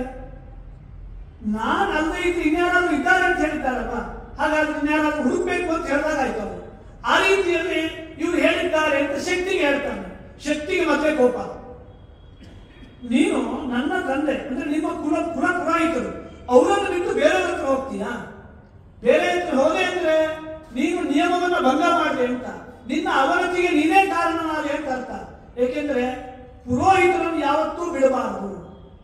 ಈ ಎಲ್ಲ ಕತೆ, ಈಗ ನಾನು ಚಿತ್ರರಥನ ಕತೆ ಹೇಳಿದ್ದು ಮೊದಲು ಅರ್ಜುನನ ಒಂದು ಪ್ರಶ್ನೆಗೆ ಉತ್ತರ. ಏನು ಪ್ರಶ್ನೆ ಅಂದ್ರೆ, ಅರ್ಜುನ ಕೇಳ್ತಾನೆ, ನಾವು ಒಳ್ಳೆ ಧರ್ಮಾತ್ಮರಾಗಬೇಕು ಅಂದ್ರೆ ಏನ್ ಮಾಡ್ಬೇಕು ಅಂತ ಪ್ರಶ್ನೆ ಕೇಳಿರ್ತಾನೆ ಅರ್ಜುನ. ಅದಕ್ಕೆ ಚಿತ್ರರಥ ಎಂಬ ಗಂಧರ್ವ ಒಂದು ಮಾತು ಹೇಳ್ತಾನೆ, ಒಳ್ಳೆ ಒಂದು ಪುರೋಹಿತರನ್ನು ನೀವು ಹೊಂದ್ಕೊಳ್ಬೇಕು. ಯಾವಾಗಲೂ ಒಳ್ಳೆ ಪುರೋಹಿತರನ್ನ ಹೊಂದಿರ್ತಾನೋ ಅವನು ಮಾತ್ರ ಒಳ್ಳೆಯ ರೀತಿಯ ಜೀವನವನ್ನು ಮಾಡಲಿಕ್ಕೆ ಸಾಧ್ಯ. ಒಬ್ಬರ ಜೀವನದಲ್ಲಿ ಆಗುವ ಉನ್ನತಿ ಮತ್ತು ಅವನತಿ ಅವನ ಪುರೋಹಿತರು ಅಥವಾ ಅವನ ಗುರುಗಳಿಂದಲೇ ಸಾಧ್ಯ. ಆದ್ರಿಂದ ನೀವು ಒಳ್ಳೆ ಗುರುಗಳನ್ನು ಹುಡುಕಬೇಕು. ಅದಕ್ಕೋಸ್ಕರ ಒಳ್ಳೆ ಗುರುಗಳಾದ ವಸಿಷ್ಠರ ಕಥೆ ನಿಮ್ಗೆ ಹೇಳ್ತೇನೆ ಅಂತ ಈ ವಸಿಷ್ಠ ಕಥೆ ಹೇಳಿದ್ದು. ಅದೇ ರೀತಿಯಲ್ಲಿ ಇವನಲ್ಲೂ ಕೂಡ ಇಷ್ಟು ಒಳ್ಳೆ ಗುರುಗಿದ್ರು ಕೂಡ ಅವರನ್ನು ಬಿಟ್ಟು ಬೇರೆ ಕಡೆ ಹೋಗುವ ಮನಸ್ಸು ಏನ್ ಮಾಡ್ತಾ ಇದೆಯಲ್ವಾ, ಇದು ಒಂದು ರೀತಿಯ ಒಳ್ಳೆ ಮನಸ್ಸಲ್ಲ, ಒಳ್ಳೆಯ ವಿಚಾರ ಅಲ್ಲ. ಇದು ಯಾರ ವಿಚಾರ ಅಂದ್ರೆ ರಾಕ್ಷಸರು ಮಾಡುವ ವಿಚಾರ. ಆದ್ರಿಂದ ನಿನಗೆ ಬ್ರಹ್ಮ ರಾಕ್ಷಸತ್ವ ಬಂದು ಹೋಗಲಿ ಅಂತ ಶಕ್ತಿ ಶಾಪ ಕೊಡ್ತಾನೆ ತ್ರಿಶಂಕುವಿಗೆ. ಇವನು ಅನ್ಕೊಳ್ತಾನೆ, ಇವ್ರ ಹತ್ರ ಆಗಿಲ್ವಾ, ಇವ್ರು ಒಂದೇ ಅಲ್ಲ ಬ್ರಹ್ಮರ್ಷಿಗಳು, ಇನ್ನೂ ಲೋಕದಲ್ಲಿ ಇದ್ದಾರೆ, ಮತ್ತೊಬ್ಬರ ಹತ್ರ ಹೋಗ್ತೇನೆ ಅಂತ ವಿಶ್ವಾಮಿತ್ರರ ಹತ್ರ ಹೋಗ್ತಾರೆ. ಅದೆಲ್ಲ ನಾಳೆ ಕಥೆಯಲ್ಲಿ ಬರಬಹುದು. ಏಕೆಂದ್ರೆ ತ್ರಿಶಂಕು ಸದ್ಯದ ಕಥೆ ಇವತ್ತೇ ಹೇಳಿದ್ರೆ ಮತ್ತೆ ನಾಳೆ ವಿಶ್ವಾಮಿತ್ರರ ಕಥೆ ಹೇಳಿಕ್ಕೆ ಏನೂ ಇರೋದಿಲ್ಲ. ಆ ರೀತಿಯಲ್ಲಿ ವಸಿಷ್ಠರು ಮತ್ತು ವಿಶ್ವಾಮಿತ್ರರು ಯಾವ ರೀತಿಯಲ್ಲಿ ಒಂದು ರೀತಿಯ ಪರಸ್ಪರ ದ್ವೇಷ ಭಾವನೆ. ವಸಿಷ್ಠರಿಗೆ ದ್ವೇಷ ಭಾವನೆ ಇಲ್ಲ. ವಸಿಷ್ಠರಿಗೆ ಏನಿದೆ, ಈ ವಿಶ್ವಾಮಿತ್ರ ಲೋಕಕ್ಕೆ ಗಾಯತ್ರಿಯನ್ನು ಕೊಡುವಂತಹ ವ್ಯಕ್ತಿ ಆಗ್ಬೇಕು ಅಂತ ಮನಸ್ಸಿದೆ. ಆದ್ರಿಂದಲೇ ಅಷ್ಟೆಲ್ಲ ಕಷ್ಟ ಕೊಟ್ಟರು ಆ ಎಲ್ಲ ಕಷ್ಟಗಳನ್ನ ಸಹಿಸಿಕೊಂಡು ವಸಿಷ್ಠರು ವಿಶ್ವಾಮಿತ್ರನ ಅನುಗ್ರಹವನ್ನು ಮಾಡ್ತಾನೆ ಬಂದಿದ್ದಾರೆ. ಅವರ ಗುಣ ತಾಳ್ಮೆ. ಎಷ್ಟು ಕಷ್ಟ ಕೊಟ್ಟ ವಿಶ್ವಾಮಿತ್ರ, ಆದ್ರೂ ಕೂಡ ಸಿಟ್ಟು ಬಂದೇ ಇಲ್ಲ. ಆದ್ರೂ ವಿಶ್ವಾಮಿತ್ರನಿಗೆ ಒಂದು ಮನಸ್ಸಿದೆ, ಏನು, ಹೇಗಾದ್ರೂ ಮಾಡಿ ನಾನು ದೊಡ್ಡವನಾಗಬೇಕು ಅಂತ. ಇನ್ನೊಂದು ಕತೆ, ಇದು ಕೂಡ ಪ್ರಸಿದ್ಧವಾದ ಕತೆ, ಹರಿಶ್ಚಂದ್ರನ ಕತೆ. ಈ ಬ್ರಹ್ಮರ್ಷಿಗಳು ಈ ಲೋಕದಲ್ಲಿ ಇರ್ತಾರೆ, ದೇವಲೋಕಕ್ಕೂ ಹೋಗಿ ಬರ್ತಾ ಇರ್ತಾರೆ. ಇಂದ್ರನ ಸಭೆ ನಡೀತಾ ಇದೆ. ಇಂದ್ರನ ಸಭೆಯಲ್ಲಿ ಒಂದು ಪ್ರಶ್ನೆ ಉಂಟಾಯಿತು ಇಂದ್ರನಿಗೆ, ಈ ಭೂಲೋಕದಲ್ಲಿ ಯಾರು ಸತ್ಯವಂತರು ಅಂತ. ಆಗ ವಸಿಷ್ಠರು ಹೇಳ್ತಾರೆ, ನನ್ನ ಶಿಷ್ಯನಾದಂತಹ ಹರಿಶ್ಚಂದ್ರ ಇದ್ದಾನೆ, ಅವನೇ ಸತ್ಯವಂತ ಅಂತ. ಆಗ ವಿಶ್ವಾಮಿತ್ರನಿಗೆ ಸಿಟ್ಟು ಬಂತು. ಇದೇ ಸರಿಯಾದ ಸಮಯ, ಏನೋ ಒಂದು ಗಲಾಟೆ, ಒಂದು ವಿಷಯ ಬೇಕು ವಿಶ್ವಾಮಿತ್ರನಿಗೆ. ಓಹೋ, ಇಷ್ಟು ಹೇಳ್ತಾ ಇದ್ದೀಯಾ, ನಾನು ಈ ಮಾತು ಸುಳ್ಳು ಮಾಡಬೇಕು. ಅವರಿಗೇನು, ವಸಿಷ್ಠರು ಹೇಳಿದ್ದು ಸರಿ ಇಲ್ಲ ಅಂತ ಹೇಳ್ಬೇಕು. ಅದೇ ಸಭೆಯಲ್ಲಿ ಹೇಳ್ತಾರೆ, ಇಲ್ಲ ನಾನು ಒಪ್ಪೋದಿಲ್ಲ. ಆ ಹರಿಶ್ಚಂದ್ರ ಹೇಗೆ ಸತ್ಯವಂತನಾಗ್ತಾನೆ? ಅವನು ಸತ್ಯವಂತ ಅಂತ ಹೇಳಿ ನಾನು ಬಿಡೋದಿಲ್ಲ, ಅವನು ಸತ್ಯವಂತ ಅಲ್ಲ ಅಂತ ಹೇಳ್ತಾರೆ. ಹಾಗಾಗಿ ನಡೀಲಿ ಪರೀಕ್ಷೆ ಅಂತ. ಪರೀಕ್ಷೆ ನಡೆಯುತ್ತೆ. ಆ ಕಥೆಯನ್ನೆಲ್ಲ ನಾವು ನೋಡಿದ್ದೇವೆ. ಈ ವಸಿಷ್ಠ ಮತ್ತು ವಿಶ್ವಾಮಿತ್ರರ ಇಬ್ಬರ ಗಲಾಟೆಯಿಂದ ಆ ಹರಿಶ್ಚಂದ್ರ ಎಂತೆಂತ ಕಷ್ಟ ಅನುಭವಿಸಬೇಕಾಯಿತು. ಆದ್ರೆ ಲೋಕಕ್ಕೆ ಗೊತ್ತಾಯಿತು, ಎಂತ ಕಷ್ಟ ಬಂದರೂ ಕೂಡ, ಯಾವ ಸಂದರ್ಭದಲ್ಲಾದರೂ ಕೂಡ ಸತ್ಯವನ್ನು ಮಾತ್ರ ಬಿಡಬಾರದು. ಆ ಸತ್ಯವೇ ನಮಗೆ ಪ್ರತಿಷ್ಠೆ, ಧರ್ಮದ ಪ್ರತಿಷ್ಠೆ ಇರುವುದರಲ್ಲಿ ಸತ್ಯದಲ್ಲಿ ಎಂಬುದನ್ನು ತೋರಿಸಲಿಕ್ಕಾಗಿ ಇದೊಂದು ಜಗಳಾಟ. ಆ ಪರೀಕ್ಷೆಯಲ್ಲಿ ವಸಿಷ್ಠರೇ ವಿಜಯವನ್ನು ಹೊಂದುತ್ತಾರೆ. ಸತ್ಯ ಹರಿಶ್ಚಂದ್ರನ ಆ ಸತ್ಯತ್ವಕ್ಕೆ ಜಯ ಉಂಟಾಗುತ್ತೆ. ಈ ಕಥೆಯೆಲ್ಲ ಗೊತ್ತಿದ್ದಿದೆ. ಆದರೆ ಈ ವಸಿಷ್ಠರ ವಿಶೇಷತೆ ಏನು ಅಂತ ಹೇಳಲಿಕ್ಕೆ ಸ್ವಲ್ಪ ಹೇಳ್ತಾ ಇದ್ದಾರೆ. ಹೀಗೆ ಎಲ್ಲ ರೀತಿಯ ಜಗಳಾಟಗಳು ನಡೀತಾ ಇವೆ. ಹೇಗಾದ್ರೂ ಬ್ರಹ್ಮರ್ಷಿ ಅಂತ ಹೇಳಿಸ್ಕೊಳ್ಬೇಕು ಅಂತ ಇವರು ಪ್ರಯತ್ನ ಮಾಡ್ತಾ ಇದ್ದಾನೆ. ಬೇರೆ ಯಾರಿಂದ ಹೇಳಿಸ್ಕೊಳ್ಳಿಕ್ಕೆ ಆಗೋದಿಲ್ಲ, ವಸಿಷ್ಠರಿಂದಲೇ ಹೇಳಿಸ್ಕೊಳ್ಬೇಕು. ಆದ್ರಿಂದ ವಸಿಷ್ಠರ ಹತ್ರ ಬರೋದು, ಯಾವಾಗ ಅವ್ರನ್ನ ಬ್ರಹ್ಮರ್ಷಿ ಅಂತ ಕರೀತಾರೆ ಅಂತ ಅಂದ್ಕೊಳ್ಳೋದು. ಅರುಂಧತಿ ವಸಿಷ್ಠರಲ್ಲಿ ಕೇಳ್ತಾರೆ, ಆ ವಿಶ್ವಾಮಿತ್ರನಿಗೆ ಹೇಗಾದ್ರೂ ಮಾಡಿ ನೀವು ಬ್ರಹ್ಮರ್ಷಿ ಅಂತ ಕರೆದು ಬಿಡಿ, ಇಲ್ಲ ಮತ್ತೆ ಬರ್ತಾ ಇರ್ತಾನೆ, ಎಲ್ಲೋದ್ರೂ ಬಿಡೋದಿಲ್ಲ ಅವನು. ನೀವು ಬ್ರಹ್ಮರ್ಷಿ ಅಂತ ಕರೆದು ಮತ್ತೆ ನಮ್ಮ ಹತ್ರ ಬರೋದಿಲ್ಲ, ಹೇಗಾದ್ರೂ ಹೇಳ್ಬಿಡಿ ಬ್ರಹ್ಮರ್ಷಿ ಅಂತ ಒಂದು ಮಾತು ಹೇಳಿ ಅಂತ. ಆಗ ಅರುಂಧತಿಗೆ ವಸಿಷ್ಠರು ಹೇಳ್ತಾರೆ, ನಾನು ಹೋದ್ರೆ ಅವನು ಬ್ರಹ್ಮರ್ಷಿ ಆಗ್ತಾನೆ. ಏನ್ ಹೇಳ್ತಾರೆ, ನಾನು ಹೋದರೆ ಅವನು ಬ್ರಹ್ಮರ್ಷಿ ಆಗ್ತಾನೆ ಅಂತ ಹೇಳ್ತಾನೆ. ಈ ಮಾತನ್ನು ವಿಶ್ವಾಮಿತ್ರ ಕೇಳಿಸ್ಕೊಳ್ತಾನೆ. ಅವನಿಗೇನರ್ಥ, ನಾನು ಹೋದರೆ ವಿಶ್ವಾಮಿತ್ರ ಬ್ರಹ್ಮರ್ಷಿ ಆಗ್ತಾನೆ ಅಂತ ಹೇಳಿದ್ದಾರಲ್ವಾ. ಅಂದ್ರೆ ಏನಾಯ್ತು, ವಸಿಷ್ಠರು ಭೂಲೋಕದಲ್ಲಿ ಇಲ್ಲದೆ ಇದ್ರೆ ನಾನು ಬ್ರಹ್ಮರ್ಷಿ ಆಗ್ತೇನೆ. ವಸಿಷ್ಠರು ಹೇಳ್ತಾ ಇರೋ ಮಾತು ಏನು, ನಾನು ಹೋದರೆ ಬ್ರಹ್ಮರ್ಷಿ ಆಗ್ತಾನೆ ಅವನು ಅಂತ. ಇವನೇನು ತಿಳ್ಕೊಳ್ತಾನೆ, ವಸಿಷ್ಠರು ಹೇಳ್ತಾ ಇರೋದು, ವಸಿಷ್ಠರು ಭೂಲೋಕದಲ್ಲಿ ಇಲ್ಲದೆ ಇದ್ದರೆ, ಅವರು ಇಲ್ಲದೆ ಇದ್ದು ನಾನು ಬ್ರಹ್ಮರ್ಷಿ ಆಗ್ತೇನೆ. ಅವರು ಇಲ್ಲದೆ ಇರೋದನ್ನೇನು, ಅವರನ್ನು ಮುಗಿಸ್ಬೇಕು ಅಂತ ಒಂದು ದಿವಸ ಮತ್ತೆ ಇವರನ್ನು ಮುಗಿಸ್ಲಿಕ್ಕಾಗಿ ಹಲಾಯುಧವನ್ನು ಎತ್ಕೊಂಡು ಬರ್ತಾನೆ. ಆಗ ಏಕೆ ನೀನು ಹೀಗೆ ಮಾಡ್ತೀಯ ಅಂತ ಅರುಂಧತಿ ಕೇಳ್ತಾನೆ. ಅವನೇ ಹೇಳ್ತಿದ್ದಾನಲ್ವಾ, ನಾನು ಹೋದರೆ ಅವನು ಬ್ರಹ್ಮರ್ಷಿ ಆಗ್ತಾನೆ ಅಂತ. ಆ ಮಾತಿನ ಅರ್ಥ ಹಾಗಲ್ಲ. ಏನು ಅಂದ್ರೆ, ನಾನು ಅಂದ್ರೆ ಅಹಂಕಾರ. ಇದಕ್ಕೆ ಒಂದು ಸಣ್ಣ ಕತೆ. ಒಬ್ಬ ಸಾಧುಗಳಿದ್ರಂತೆ. ಆ ಸಾಧುಗಳಿಗೆ ಉಪನ್ಯಾಸ ಮಾಡ್ತಾ ಇದ್ರು. ಮೋಕ್ಷಕ್ಕೆ ಇವ್ರು ಹೋಗ್ತಾರೆ, ಅವ್ರು ಹೋಗ್ತಾರೆ ಅಂತ. ಆಗ ಎಲ್ಲರೂ ಕೇಳಿದ್ರು, ನಾನು ಹೋಗ್ಬೋದಾ ಅಂತ. ಆಗ ಅವರು ಇದೇ ಮಾತು ಹೇಳಿದ್ರು, ಇಲ್ಲ ನಾನು ಹೋದ್ರೂ ಹೋಗ್ಬೋದು ಅಂತ ಹೇಳಿದ್ರು. ಹೌದು, ಅವರಿಗೆ ಸಿಟ್ಟು ಬಂತು. ಎಂತ ಅಹಂಕಾರ ಇವರಿಗೆ, ನಾವ್ಯಾರು ಆತ್ಮಜ್ಞಾನವನ್ನು ಹೊಂದೋದಿಲ್ಲ, ಬ್ರಹ್ಮರ್ಷಿ ಆಗೋದಿಲ್ಲ, ಇವ್ರು ಮಾತ್ರ ಆಗ್ತಾರ, ಇವ್ರು ಮಾತ್ರ ಬ್ರಹ್ಮಜ್ಞಾನಿಗಳಾಗ್ತಾರ ಅಂತ ಅವ್ರಿಗೆ ಪ್ರಶ್ನೆ. ಆಗ ಅವ್ರು ಹೇಳ್ತಾರೆ, ನಾನು ಅಂದ್ರೆ ಏನು ಅಂದ್ರೆ ಅಹಂಕಾರ. ಯಾವ ನಾನು ಎಂಬಂತ ಅಹಂಭಾವನೆ ಇದೆಯೋ, ಆ ಅಹಂಭಾವನೆ ಹೊರಟು ಹೋದ್ರೆ, ಅಹಂಕಾರ ಎಲ್ಲ ಕರಗಿ ಹೋದ್ರೆ ಆಗ ಬ್ರಹ್ಮಜ್ಞಾನಿ ಆಗಲಿಕ್ಕೆ ಸಾಧ್ಯ ಎಂಬುದು ಅರ್ಥವೇ ಹೊರತು, ವಸಿಷ್ಠರು ನಾನು ಹೋದ್ರೆ ಅಂತಲ್ಲ, ನಿನ್ನಲ್ಲಿರುವಂತಹ ವಿಶ್ವಾಮಿತ್ರನಲ್ಲಿರುವಂತಹ ಅಹಂಕಾರ ಹೋದರೆ ನೀನು ಬ್ರಹ್ಮರ್ಷಿ ಆಗ್ತೀಯ ಅಂತ ಅರ್ಥ ಅಂತ ಹೇಳ್ತಾರೆ. ಯಾವಾಗ ತತ್ವಮಸಿ ಎಂಬಂತಹ ಮಹಾವಾಕ್ಯದ ಉಪದೇಶದಿಂದ ಶಿಷ್ಯ ತನ್ನ ಸ್ವರೂಪವನ್ನ ಅಹಂ ಬ್ರಹ್ಮಾಸ್ಮಿ ಎಂಬುದಾಗಿ ತಿಳ್ಕೊಳ್ತಾನೋ, ಅದೇ ರೀತಿಯಲ್ಲಿ ಯಾವಾಗ ವಸಿಷ್ಠರು ನಾನು ಹೋದರೆ ಬ್ರಹ್ಮರ್ಷಿ ಆಗ್ತೀಯಾ ಅಂತ ಹೇಳಿದ ಮಾತು ಅವನಿಗೆ ಅರ್ಥವಾಗತ್ತೋ ಆಗ ಅವನ ಎಲ್ಲ ಅಹಂಕಾರಗಳು ಕರಗಿ ನೀರಾಗತ್ತೆ. ಆಗ ವಸಿಷ್ಠರಿಗೆ ಸಾಷ್ಟಾಂಗವಾಗಿ ನಮಸ್ಕಾರ ಮಾಡ್ತಾನೆ, ಕ್ಷಮೆಯನ್ನ ಕೇಳ್ತಾನೆ. ಇಷ್ಟೆಲ್ಲ ಕಷ್ಟಪಟ್ಟರೂ ಕೂಡ ನೀವು ನನ್ನನ್ನ ಕ್ಷಮಿಸಿ ನನಗೆ ಬ್ರಹ್ಮಜ್ಞಾನವಾಗುವಂತೆ ನೀವು ಅನುಗ್ರಹಿಸಿದ್ದೀರಲ್ವಾ, ನೀವೇ ನನಗೆ ಗುರುಗಳು, ನೀವೇ ನನಗೆ ಎಲ್ಲವನ್ನು ಅನುಗ್ರಹಿಸಿದವರು ಅಂತ ಆ ದಿವಸ ಅವನು ವಸಿಷ್ಠರಲ್ಲಿ ಬ್ರಹ್ಮರ್ಷಿಯಾದ ಎಂಬಂತ ಮಾತನ್ನು ಇಲ್ಲಿ ಹೇಳ್ತಾರೆ. ಅಂದರೆ ಆ ಬ್ರಹ್ಮಜ್ಞಾನ ಎಂಬುದು ಏನು ಅಂದರೆ ನಮ್ಮ ಎಲ್ಲ ಅಹಂಕಾರಗಳನ್ನು ಕಳ್ಕೊಳ್ಳೋದು, ಎಲ್ಲ ರೀತಿಯ ಬಂಧನವನ್ನು ಬಿಡೋದು, ಅಂದರೆ ಅಹಂಕಾರವನ್ನು ಬಿಡೋದು ಅಂತ ಆಗ ವಿಶ್ವಾಮಿತ್ರರಿಗೆ ಅರಿವಾಗುತ್ತೆ. ಪುನಃ ತಪಶಕ್ತಿಯಿಂದ ನಾವೆಲ್ಲ ಏನು ಅನುಷ್ಠಾನ ಮಾಡುವಂತಹ ವೇದ ಮಾತೆಯಾದಂತಹ ಗಾಯತ್ರಿಯನ್ನು ಅನುಗ್ರಹ ಮಾಡ್ತಾರೆ. ಇವರು ನಿಜವಾದಂತಹ ಪುರೋಹಿತರು ವಸಿಷ್ಠರು. ಏಕೆಂದ್ರೆ ಇಕ್ಷ್ವಾಕು ವಂಶ ಅಷ್ಟು ಚೆನ್ನಾಗಿ ನಡ್ಕೊಂಡು ಬಂದಿದೆ ಅಂದ್ರೆ ಅಂತ ಒಳ್ಳೆ ಪುರೋಹಿತ ಇರೋದೇ ಕಾರಣ. ದಿಲೀಪನ ಕಥೆಯನ್ನು ಕೇಳಿದ್ದೇವೆ. ದಿಲೀಪ ಆ ಕಾಮಧೇನುವಿಗೆ ಅವಮಾನವನ್ನು ಮಾಡಿದ ಪರಿಣಾಮ ಅವನಿಗೆ ಸಂತಾನ ಇರೋದಿಲ್ಲ. ಸಂತಾನ ಆಗಬೇಕು ಅಂತ ವಸಿಷ್ಠರ ಬಳಿಗೆ ಬರ್ತಾನೆ.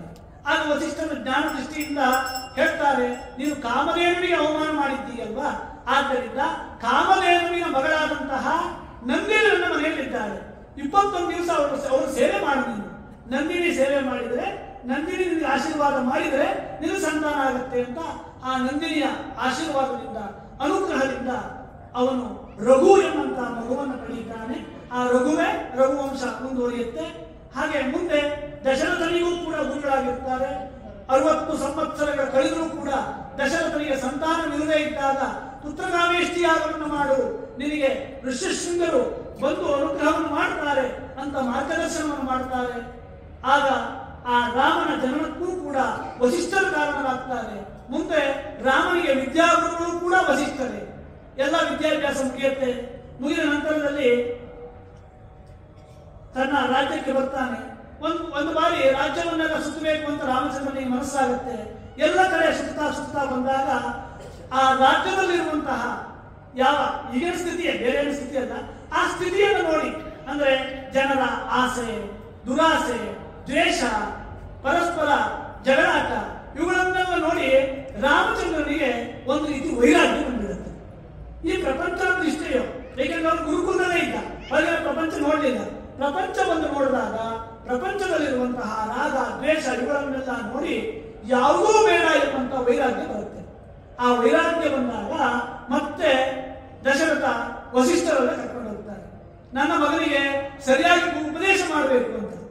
ಶ್ರೀರಾಮಚಂದ್ರ ಪರಮಾತ್ಮ, ಆದ್ರೆ ಅವನ ಅವತಾರದಲ್ಲಿ ಯಾವತ್ತೂ ನಾನು ಪರಮಾತ್ಮ ಅಂತ ಕಾಣಿಸ್ಕೊಂಡಿಲ್ಲ. ಅವನು ಸಾಮಾನ್ಯರಂತೆ ಇದ್ದು ಹೇಗೆ ಸಾಮಾನ್ಯರಾದ ನಾವು ಜೀವನವನ್ನು ಮಾಡಬೇಕು ಎಂಬುದನ್ನು ತಿಳಿಸಿಕೊಡಲಿಕ್ಕಾಗಿ ಬಂದಂತ ಅವತಾರ. ಕೃಷ್ಣಾವತಾರಕ್ಕೂ ರಾಮಾವತಾರಕ್ಕೂ ತುಂಬಾ ವ್ಯತ್ಯಾಸ ಇದೆ. ಕೃಷ್ಣಾವತಾರದಲ್ಲಿ ತಾನು ಸಾಕ್ಷಾತ್ ಪರಮಾತ್ಮ ಅಂತ ಅವನು ಕಾಣಿಸಿಕೊಂಡಿದ್ದಾನೆ, ಹಲವಾರು ನಿದರ್ಶನ ಕೊಟ್ಟಿದ್ದಾನೆ, ಹಲವಾರು ಪವಾಡವನ್ನು ಮಾಡಿದ್ದಾನೆ. ಆದರೆ ಶ್ರೀರಾಮಚಂದ್ರ ಒಂದು ಪವಾಡವೂ ಮಾಡಿಲ್ಲ. ಏಕೆಂದ್ರೆ ಲಂಕೆಗೆ ಹೋಗೋದೇನು ಕಷ್ಟ ಇತ್ತ, ವಾನರ ಸಹಾಯ ಬೇಕಿತ್ತ, ಏನೂ ಇಲ್ಲ. ಸಾಮಾನ್ಯ ಮನುಷ್ಯನಂತೆ ಅವನು ವರ್ತನೆ ಮಾಡ್ತಾ ಇರ್ತಾನೆ. ಅದೇ ರೀತಿಯಲ್ಲಿ ಸಾಮಾನ್ಯರಂತೆ ಅವನು ತನ್ನ ಮನಸ್ಸಿಗೆ ಉಂಟಾದಂತಹ ಖೇದವನ್ನ ತನ್ನ ಗುರುಗಳಲ್ಲಿ ಹೇಳ್ಕೊಳ್ತಾನೆ. ಆಗ ಗುರುಗಳು ಅವನಿಗೆ ದೊಡ್ಡದಾದಂತಹ ಉಪದೇಶವನ್ನು ಮಾಡ್ತಾರೆ. ಆ ಉಪದೇಶವೇ ಯೋಗ ವಾಸಿಷ್ಠ. ಯೋಗ ವಾಸಿಷ್ಠ ಸಾಮಾನ್ಯವಾದ ಕೃತಿಯಲ್ಲ, ಅದು 28,000 ಶ್ಲೋಕಗಳಿಂದ ಕೂಡಿರುವಂಥದ್ದು. ಅದರಲ್ಲಿ ಇರುವುದು ವೇದಾಂತ. ಹೇಗೆ ಭಗವದ್ಗೀತೆ ನಮಗೆ ಆತ್ಮ ವಿಚಾರವನ್ನು ತಿಳಿಸಿಕೊಡುತ್ತೋ ಅದೇ ರೀತಿಯಲ್ಲಿ ಆ ಯೋಗ ವಾಸಿಷ್ಠ ಹಲವಾರು ನಿದರ್ಶನಗಳೊಂದಿಗೆ, ಹಲವಾರು ಕಥೆಗಳೊಂದಿಗೆ ಮೊದಲಾಗಿ ನಮ್ಮ ಜೀವನದ ಪರಿಚಯವನ್ನು ಮಾಡಿಕೊಡುತ್ತೆ. ಆ ಯೋಗ ವಾಸಿಷ್ಠದಲ್ಲೇ ಬರುವಂತಹ ಶ್ಲೋಕಗಳು ಇವತ್ತೂ ಕೂಡ ನಾವು ವೇದಾಂತ ಅಧ್ಯಯನದಲ್ಲಿ ಬಳಸ್ಕೊಳ್ತೇವೆ. ಸುರೇಶ್ವರಾಚಾರ್ಯರು, ವಾರ್ತಿಕಕಾರರು, ಅವರು ಎಷ್ಟೋ ವಾರ್ತಿಕಗಳನ್ನ ಯೋಗ ವಾಸಿಷ್ಠದಲ್ಲಿ ತೆಗೆದುಕೊಂಡು ಬಂದಿದ್ದಾರೆ. ಇನ್ನು ವಿದ್ಯಾರಣ್ಯರು, ಶೃಂಗೇರಿಯ ಜಗದ್ಗುರುಗಳು, ಅವರು ಕೂಡ ಒಂದು ಪಂಚದಶಿ ಅಂತ ಒಂದು ಗ್ರಂಥ ಮಾಡಿದ್ದಾರೆ. ಆ ಗ್ರಂಥದಲ್ಲಿ 200 ಶ್ಲೋಕವನ್ನು ಯೋಗ ವಾಸಿಷ್ಠದಿಂದ ತರ್ತಾರೆ ಅವರು. ಅಂದ್ರೆ ಏನ್ ಹೇಳ್ತಾ ಇದ್ದೇನೆ ಅಂದ್ರೆ, ಆ ಯೋಗ ವಾಸಿಷ್ಠ ಸಾಮಾನ್ಯವಾದ ಗ್ರಂಥವಲ್ಲ, ಆಕರವಾದ ಗ್ರಂಥ. ಅದರಲ್ಲಿ ಏನ್ ಹೇಳಿದ್ದಾರೆ ಅಂದ್ರೆ ನಮ್ಮ ಮನಸ್ಸಿನ ಪರಿವರ್ತನೆಯನ್ನ ಹೇಳಿದ್ದಾರೆ. ಒಂದು ಮಾತನ್ನು ಮಾತ್ರ ಹೇಳ್ತೇನೆ, ಏಕೆಂದ್ರೆ ಆ ಗ್ರಂಥದ ಸಂಪೂರ್ಣ ಪರಿಚಯವನ್ನು ಹೇಳಲಿಕ್ಕೆ ಸಮಯ ಆಗೋದಿಲ್ಲ.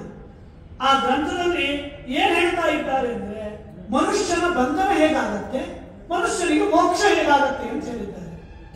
ಮನಯೇವ ಮನುಷ್ಯನ ಕಾರಣ ಬಂಧ ಮೋಕ್ಷಯೋಹೋ.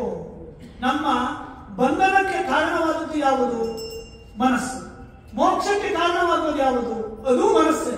ಇದು ಹೇಗೆ ಸ್ವಾಮಿ ಅಂತ ಪ್ರಶ್ನೆ. ಒಂದೇ ಬಂಧನಕ್ಕೂ ಕಾರಣ ಮೋಕ್ಷಕ್ಕೂ ಕಾರಣ ಹೇಗಾಗತ್ತೆ? ಅದಕ್ಕೆ ಹೇಳ್ತಾರೆ, ಒಂದು ಸಣ್ಣ ಉದಾಹರಣೆ ಕೊಡಬೇಕು ಅಂದ್ರೆ, ನೀವೆಲ್ಲ ಮನೆಯಿಂದ ಬಂದಿದ್ದೀರಾ, ಮನೆಗೆ ಬರ್ಬೇಕಿದ್ರೆ ಏನ್ ಮಾಡಿದ್ದೀರಾ? ಮನೆಯಲ್ಲಿ ಯಾರು ದೋಚಬಾರದು ಅಂತ ಬೀಗ ಹಾಕೊಂಡು ಬಂದಿದ್ದೀರಾ. ಬೀಗ ಹಾಕಿದ್ದು ಯಾವುದರಿಂದ? ಬೀಗದ ಕೈಯಿಂದ. ಹೀಗೆ ತಿರ್ಸಿದ್ರೆ ಲಾಕ್ ಆಗುತ್ತೆ. ಮನೆಗೆ ಹೋಗಿ ಲಾಕ್ ತೆಗಿಲಿಕ್ಕೆ ಇನ್ನೊಂದು ಬೀಗದ ಕೈ ಉಪಯೋಗಿಸೋದಿಲ್ಲ, ಅದನ್ನೇ ಉಲ್ಟಾ ತಿರ್ಸ್ತೀರಿ ಅಲ್ವಾ? ಒಂದೇ ಬೀಗದ ಕೈ ಮನೆಯನ್ನ ಲಾಕ್ ಮಾಡುತ್ತೆ, ಅದೇ ಬೀಗದ ಕೈ ಅನ್ಲಾಕ್ ಕೂಡ ಮಾಡುತ್ತೆ.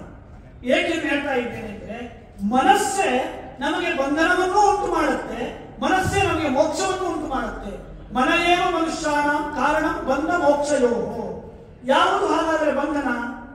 ಯಾರ ಮನಸ್ಸು ಆಸೆಯಿಂದ ಕೂಡಿದೆಯೋ ಅವರ ಮನಸ್ಸು ಬಂಧನವನ್ನು, ಯಾರ ಮನಸ್ಸು ಆಸೆಯನ್ನ ಬಿಟ್ಟಿದೆಯೋ ಅವರ ಮನಸ್ಸು ಅವರಿಗೆ ಮೋಕ್ಷವನ್ನು ಕೊಡುತ್ತೆ ಅಂತ ಅತ್ಯಂತ ವಿಸ್ತಾರವಾಗಿ ಬೇರೆ ಬೇರೆ ದೃಷ್ಟಾಂತಗಳಿಂದ ಈ ಯೋಗ ವಾಸಿಷ್ಠದಲ್ಲಿ ವಿವರಿಸಿದ್ದಾರೆ. ಹೀಗೆ ವಸಿಷ್ಠರ ಕತೆ ಹಲವಾರು ರೀತಿಯಲ್ಲಿ ಮುಂದುವರಿಯುತ್ತೆ. ಇನ್ನು ಅಷ್ಟವಸುಗಳ ಕತೆ, ಅಲ್ಲೂ ಕೂಡ ಅಷ್ಟವಸುಗಳಿಗೆ ಒಂದು ಶಾಪ ಬಂತು. ಗಂಗೆಯ ಪುತ್ರನಾಗಿ 8 ಜನ ಹುಟ್ಟುತ್ತಾರೆ. ಕೊನೆಯಲ್ಲಿ ಭೀಷ್ಮ, ಅವರು 8 ವಸುಗಳು. ಅಲ್ಲೂ ಕೂಡ ಶಾಪ ಯಾರದ್ದು ಅಂದ್ರೆ ಈ ವಸಿಷ್ಠರ ಶಾಪವೇ. ಹೇಗೆ ಅಂದ್ರೆ ಆ ಅಷ್ಟವಸುಗಳಲ್ಲಿ 8ನೇ ವಸು, ಅವನ ಹೆಸರು ದ್ಯೂ ಅಂತ ಹೆಸರು. ಅವನು ಒಂದು ದಿವಸ ಸಂಚಾರ ಮಾಡ್ತಾ ಇದ್ದಾಗ ಅವನ ಹೆಂಡತಿ ಜೊತೆ ಬಂದಿರ್ತಾನೆ. ಆ ಹೆಂಡತಿಗೆ ಈ ವಸಿಷ್ಠರ ಮನೆಯಲ್ಲಿರುವಂತಹ ನಂದಿನಿ ಮೇಲೆ ಕಣ್ಣು ಬೀಳುತ್ತೆ. ಅವಳು ಹೇಳ್ತಾಳೆ, ಈ ಹಸು ನನಗೆ ಬೇಕು ಅಂತ. ಆಗ ಅವನು ವಸಿಷ್ಠರು ಹೇಗೂ ಕೊಡೋದಿಲ್ಲ ಅಂತ ಗೊತ್ತಿದೆ, ಏನ್ ಮಾಡೋದು? ಕೊಡದೇ ಇದ್ರೆ ಏನಾಯ್ತು, ಕದ್ದುಕೊಂಡು ಹೋಗೋದು ಅಂತ ಯೋಚನೆ ಮಾಡಿ ಅಪಹರಣ ಮಾಡ್ತಾನೆ, ಕಳ್ಳತನ ಮಾಡ್ತಾರೆ. ಈ ವಿಷಯ ವಸಿಷ್ಠರಿಗೆ ಗೊತ್ತಾಗುತ್ತೆ. ಅಲ್ಲಿ ಮೇಲೆ ಶಾಪ ಕೊಡ್ತಾರೆ. ಈ ರೀತಿಯಲ್ಲಿ ನೀವು ವಸುಗಳಾಗಿ ತಿಳ್ಕೊಂಡು ಕೂಡ ಕಳ್ಳತನ ಮಾಡಿದ್ದರಿಂದ ನೀವು ಭೂಮಿಯಲ್ಲಿ ಮನುಷ್ಯರಾಗಿ ಹುಟ್ಟಿ ಅಂತ ಶಾಪ ಕೊಡ್ತಾರೆ. ಆ ಶಾಪ ಫಲಿಸುತ್ತೆ. ಬಂದು ಕ್ಷಮಾಪಣೆ ಕೇಳ್ತಾರೆ. ಆಗ ವಸಿಷ್ಠರೇ ಹೇಳ್ತಾರೆ, ನೀವು 8 ಜನ ಹುಟ್ಟಬೇಕು, ಆದರೆ 7 ಜನ ಹುಟ್ಟಿದ ತಕ್ಷಣ ನೀವು ನಿಮ್ಮ ಜೀವನವನ್ನು ಮುಗಿಸ್ಕೊಂಡು ಬರ್ಬೋದು. ಏಕೆಂದ್ರೆ ಅಲ್ಲಿ ಶಂತನ ಕಥೆ ಬರುತ್ತೆ. ಶಂತನ ಕಥೆಯನ್ನೆಲ್ಲ ಕೇಳಿದ್ದೀರಿ. ಗಂಗೆ ಒಂದು ಮಗು ಆದ ತಕ್ಷಣ ಗಂಗೆ ಕಾಲು ಹಾಕ್ತಿದ್ರು. ಆದ್ರೆ 8ನೇ ಮಗು ಆದಾಗ ಶಂಕರು ಪ್ರಶ್ನೆ ಮಾಡ್ತಾರೆ. ಆಗ ಆ ಮಗುವನ್ನು ಹಾಗೆ ಬಿಡ್ತಾರೆ. ಆ ಮಗುವೆ ಭೀಷ್ಮನಾಗ್ತಾನೆ. ಆ ಶಾಪ ಹೇಗಿತ್ತು ಅಂದ್ರೆ, ನಿನ್ನ ಹೆಂಡತಿಯ ಮಾತನ್ನ ಕೇಳಿ ನೀನು ಕಳ್ಳತನ ಮಾಡಿದ್ದರಿಂದ ನಿನಗೆ ಆ ಮನುಷ್ಯ ಜನ್ಮದಲ್ಲಿ ಸ್ತ್ರೀಯೊಂದಿಗೆ ಬೆರೆಯುವಂತಹ ಒಂದು ಯೋಗ ಬರಬಾರದು, ಮದುವೆ ಆಗಬಾರದು ಅಂತ ಶಾಪ ಇತ್ತು. ಆ ಶಾಪದಿಂದಲೇ ಭೀಷ್ಮರು ಆ ಜೀವನ ಬ್ರಹ್ಮಚಾರಿಗಳಾಗ್ತಾರೆ. ಹೀಗೆಲ್ಲ ಕಥೆ ಬರುತ್ತೆ.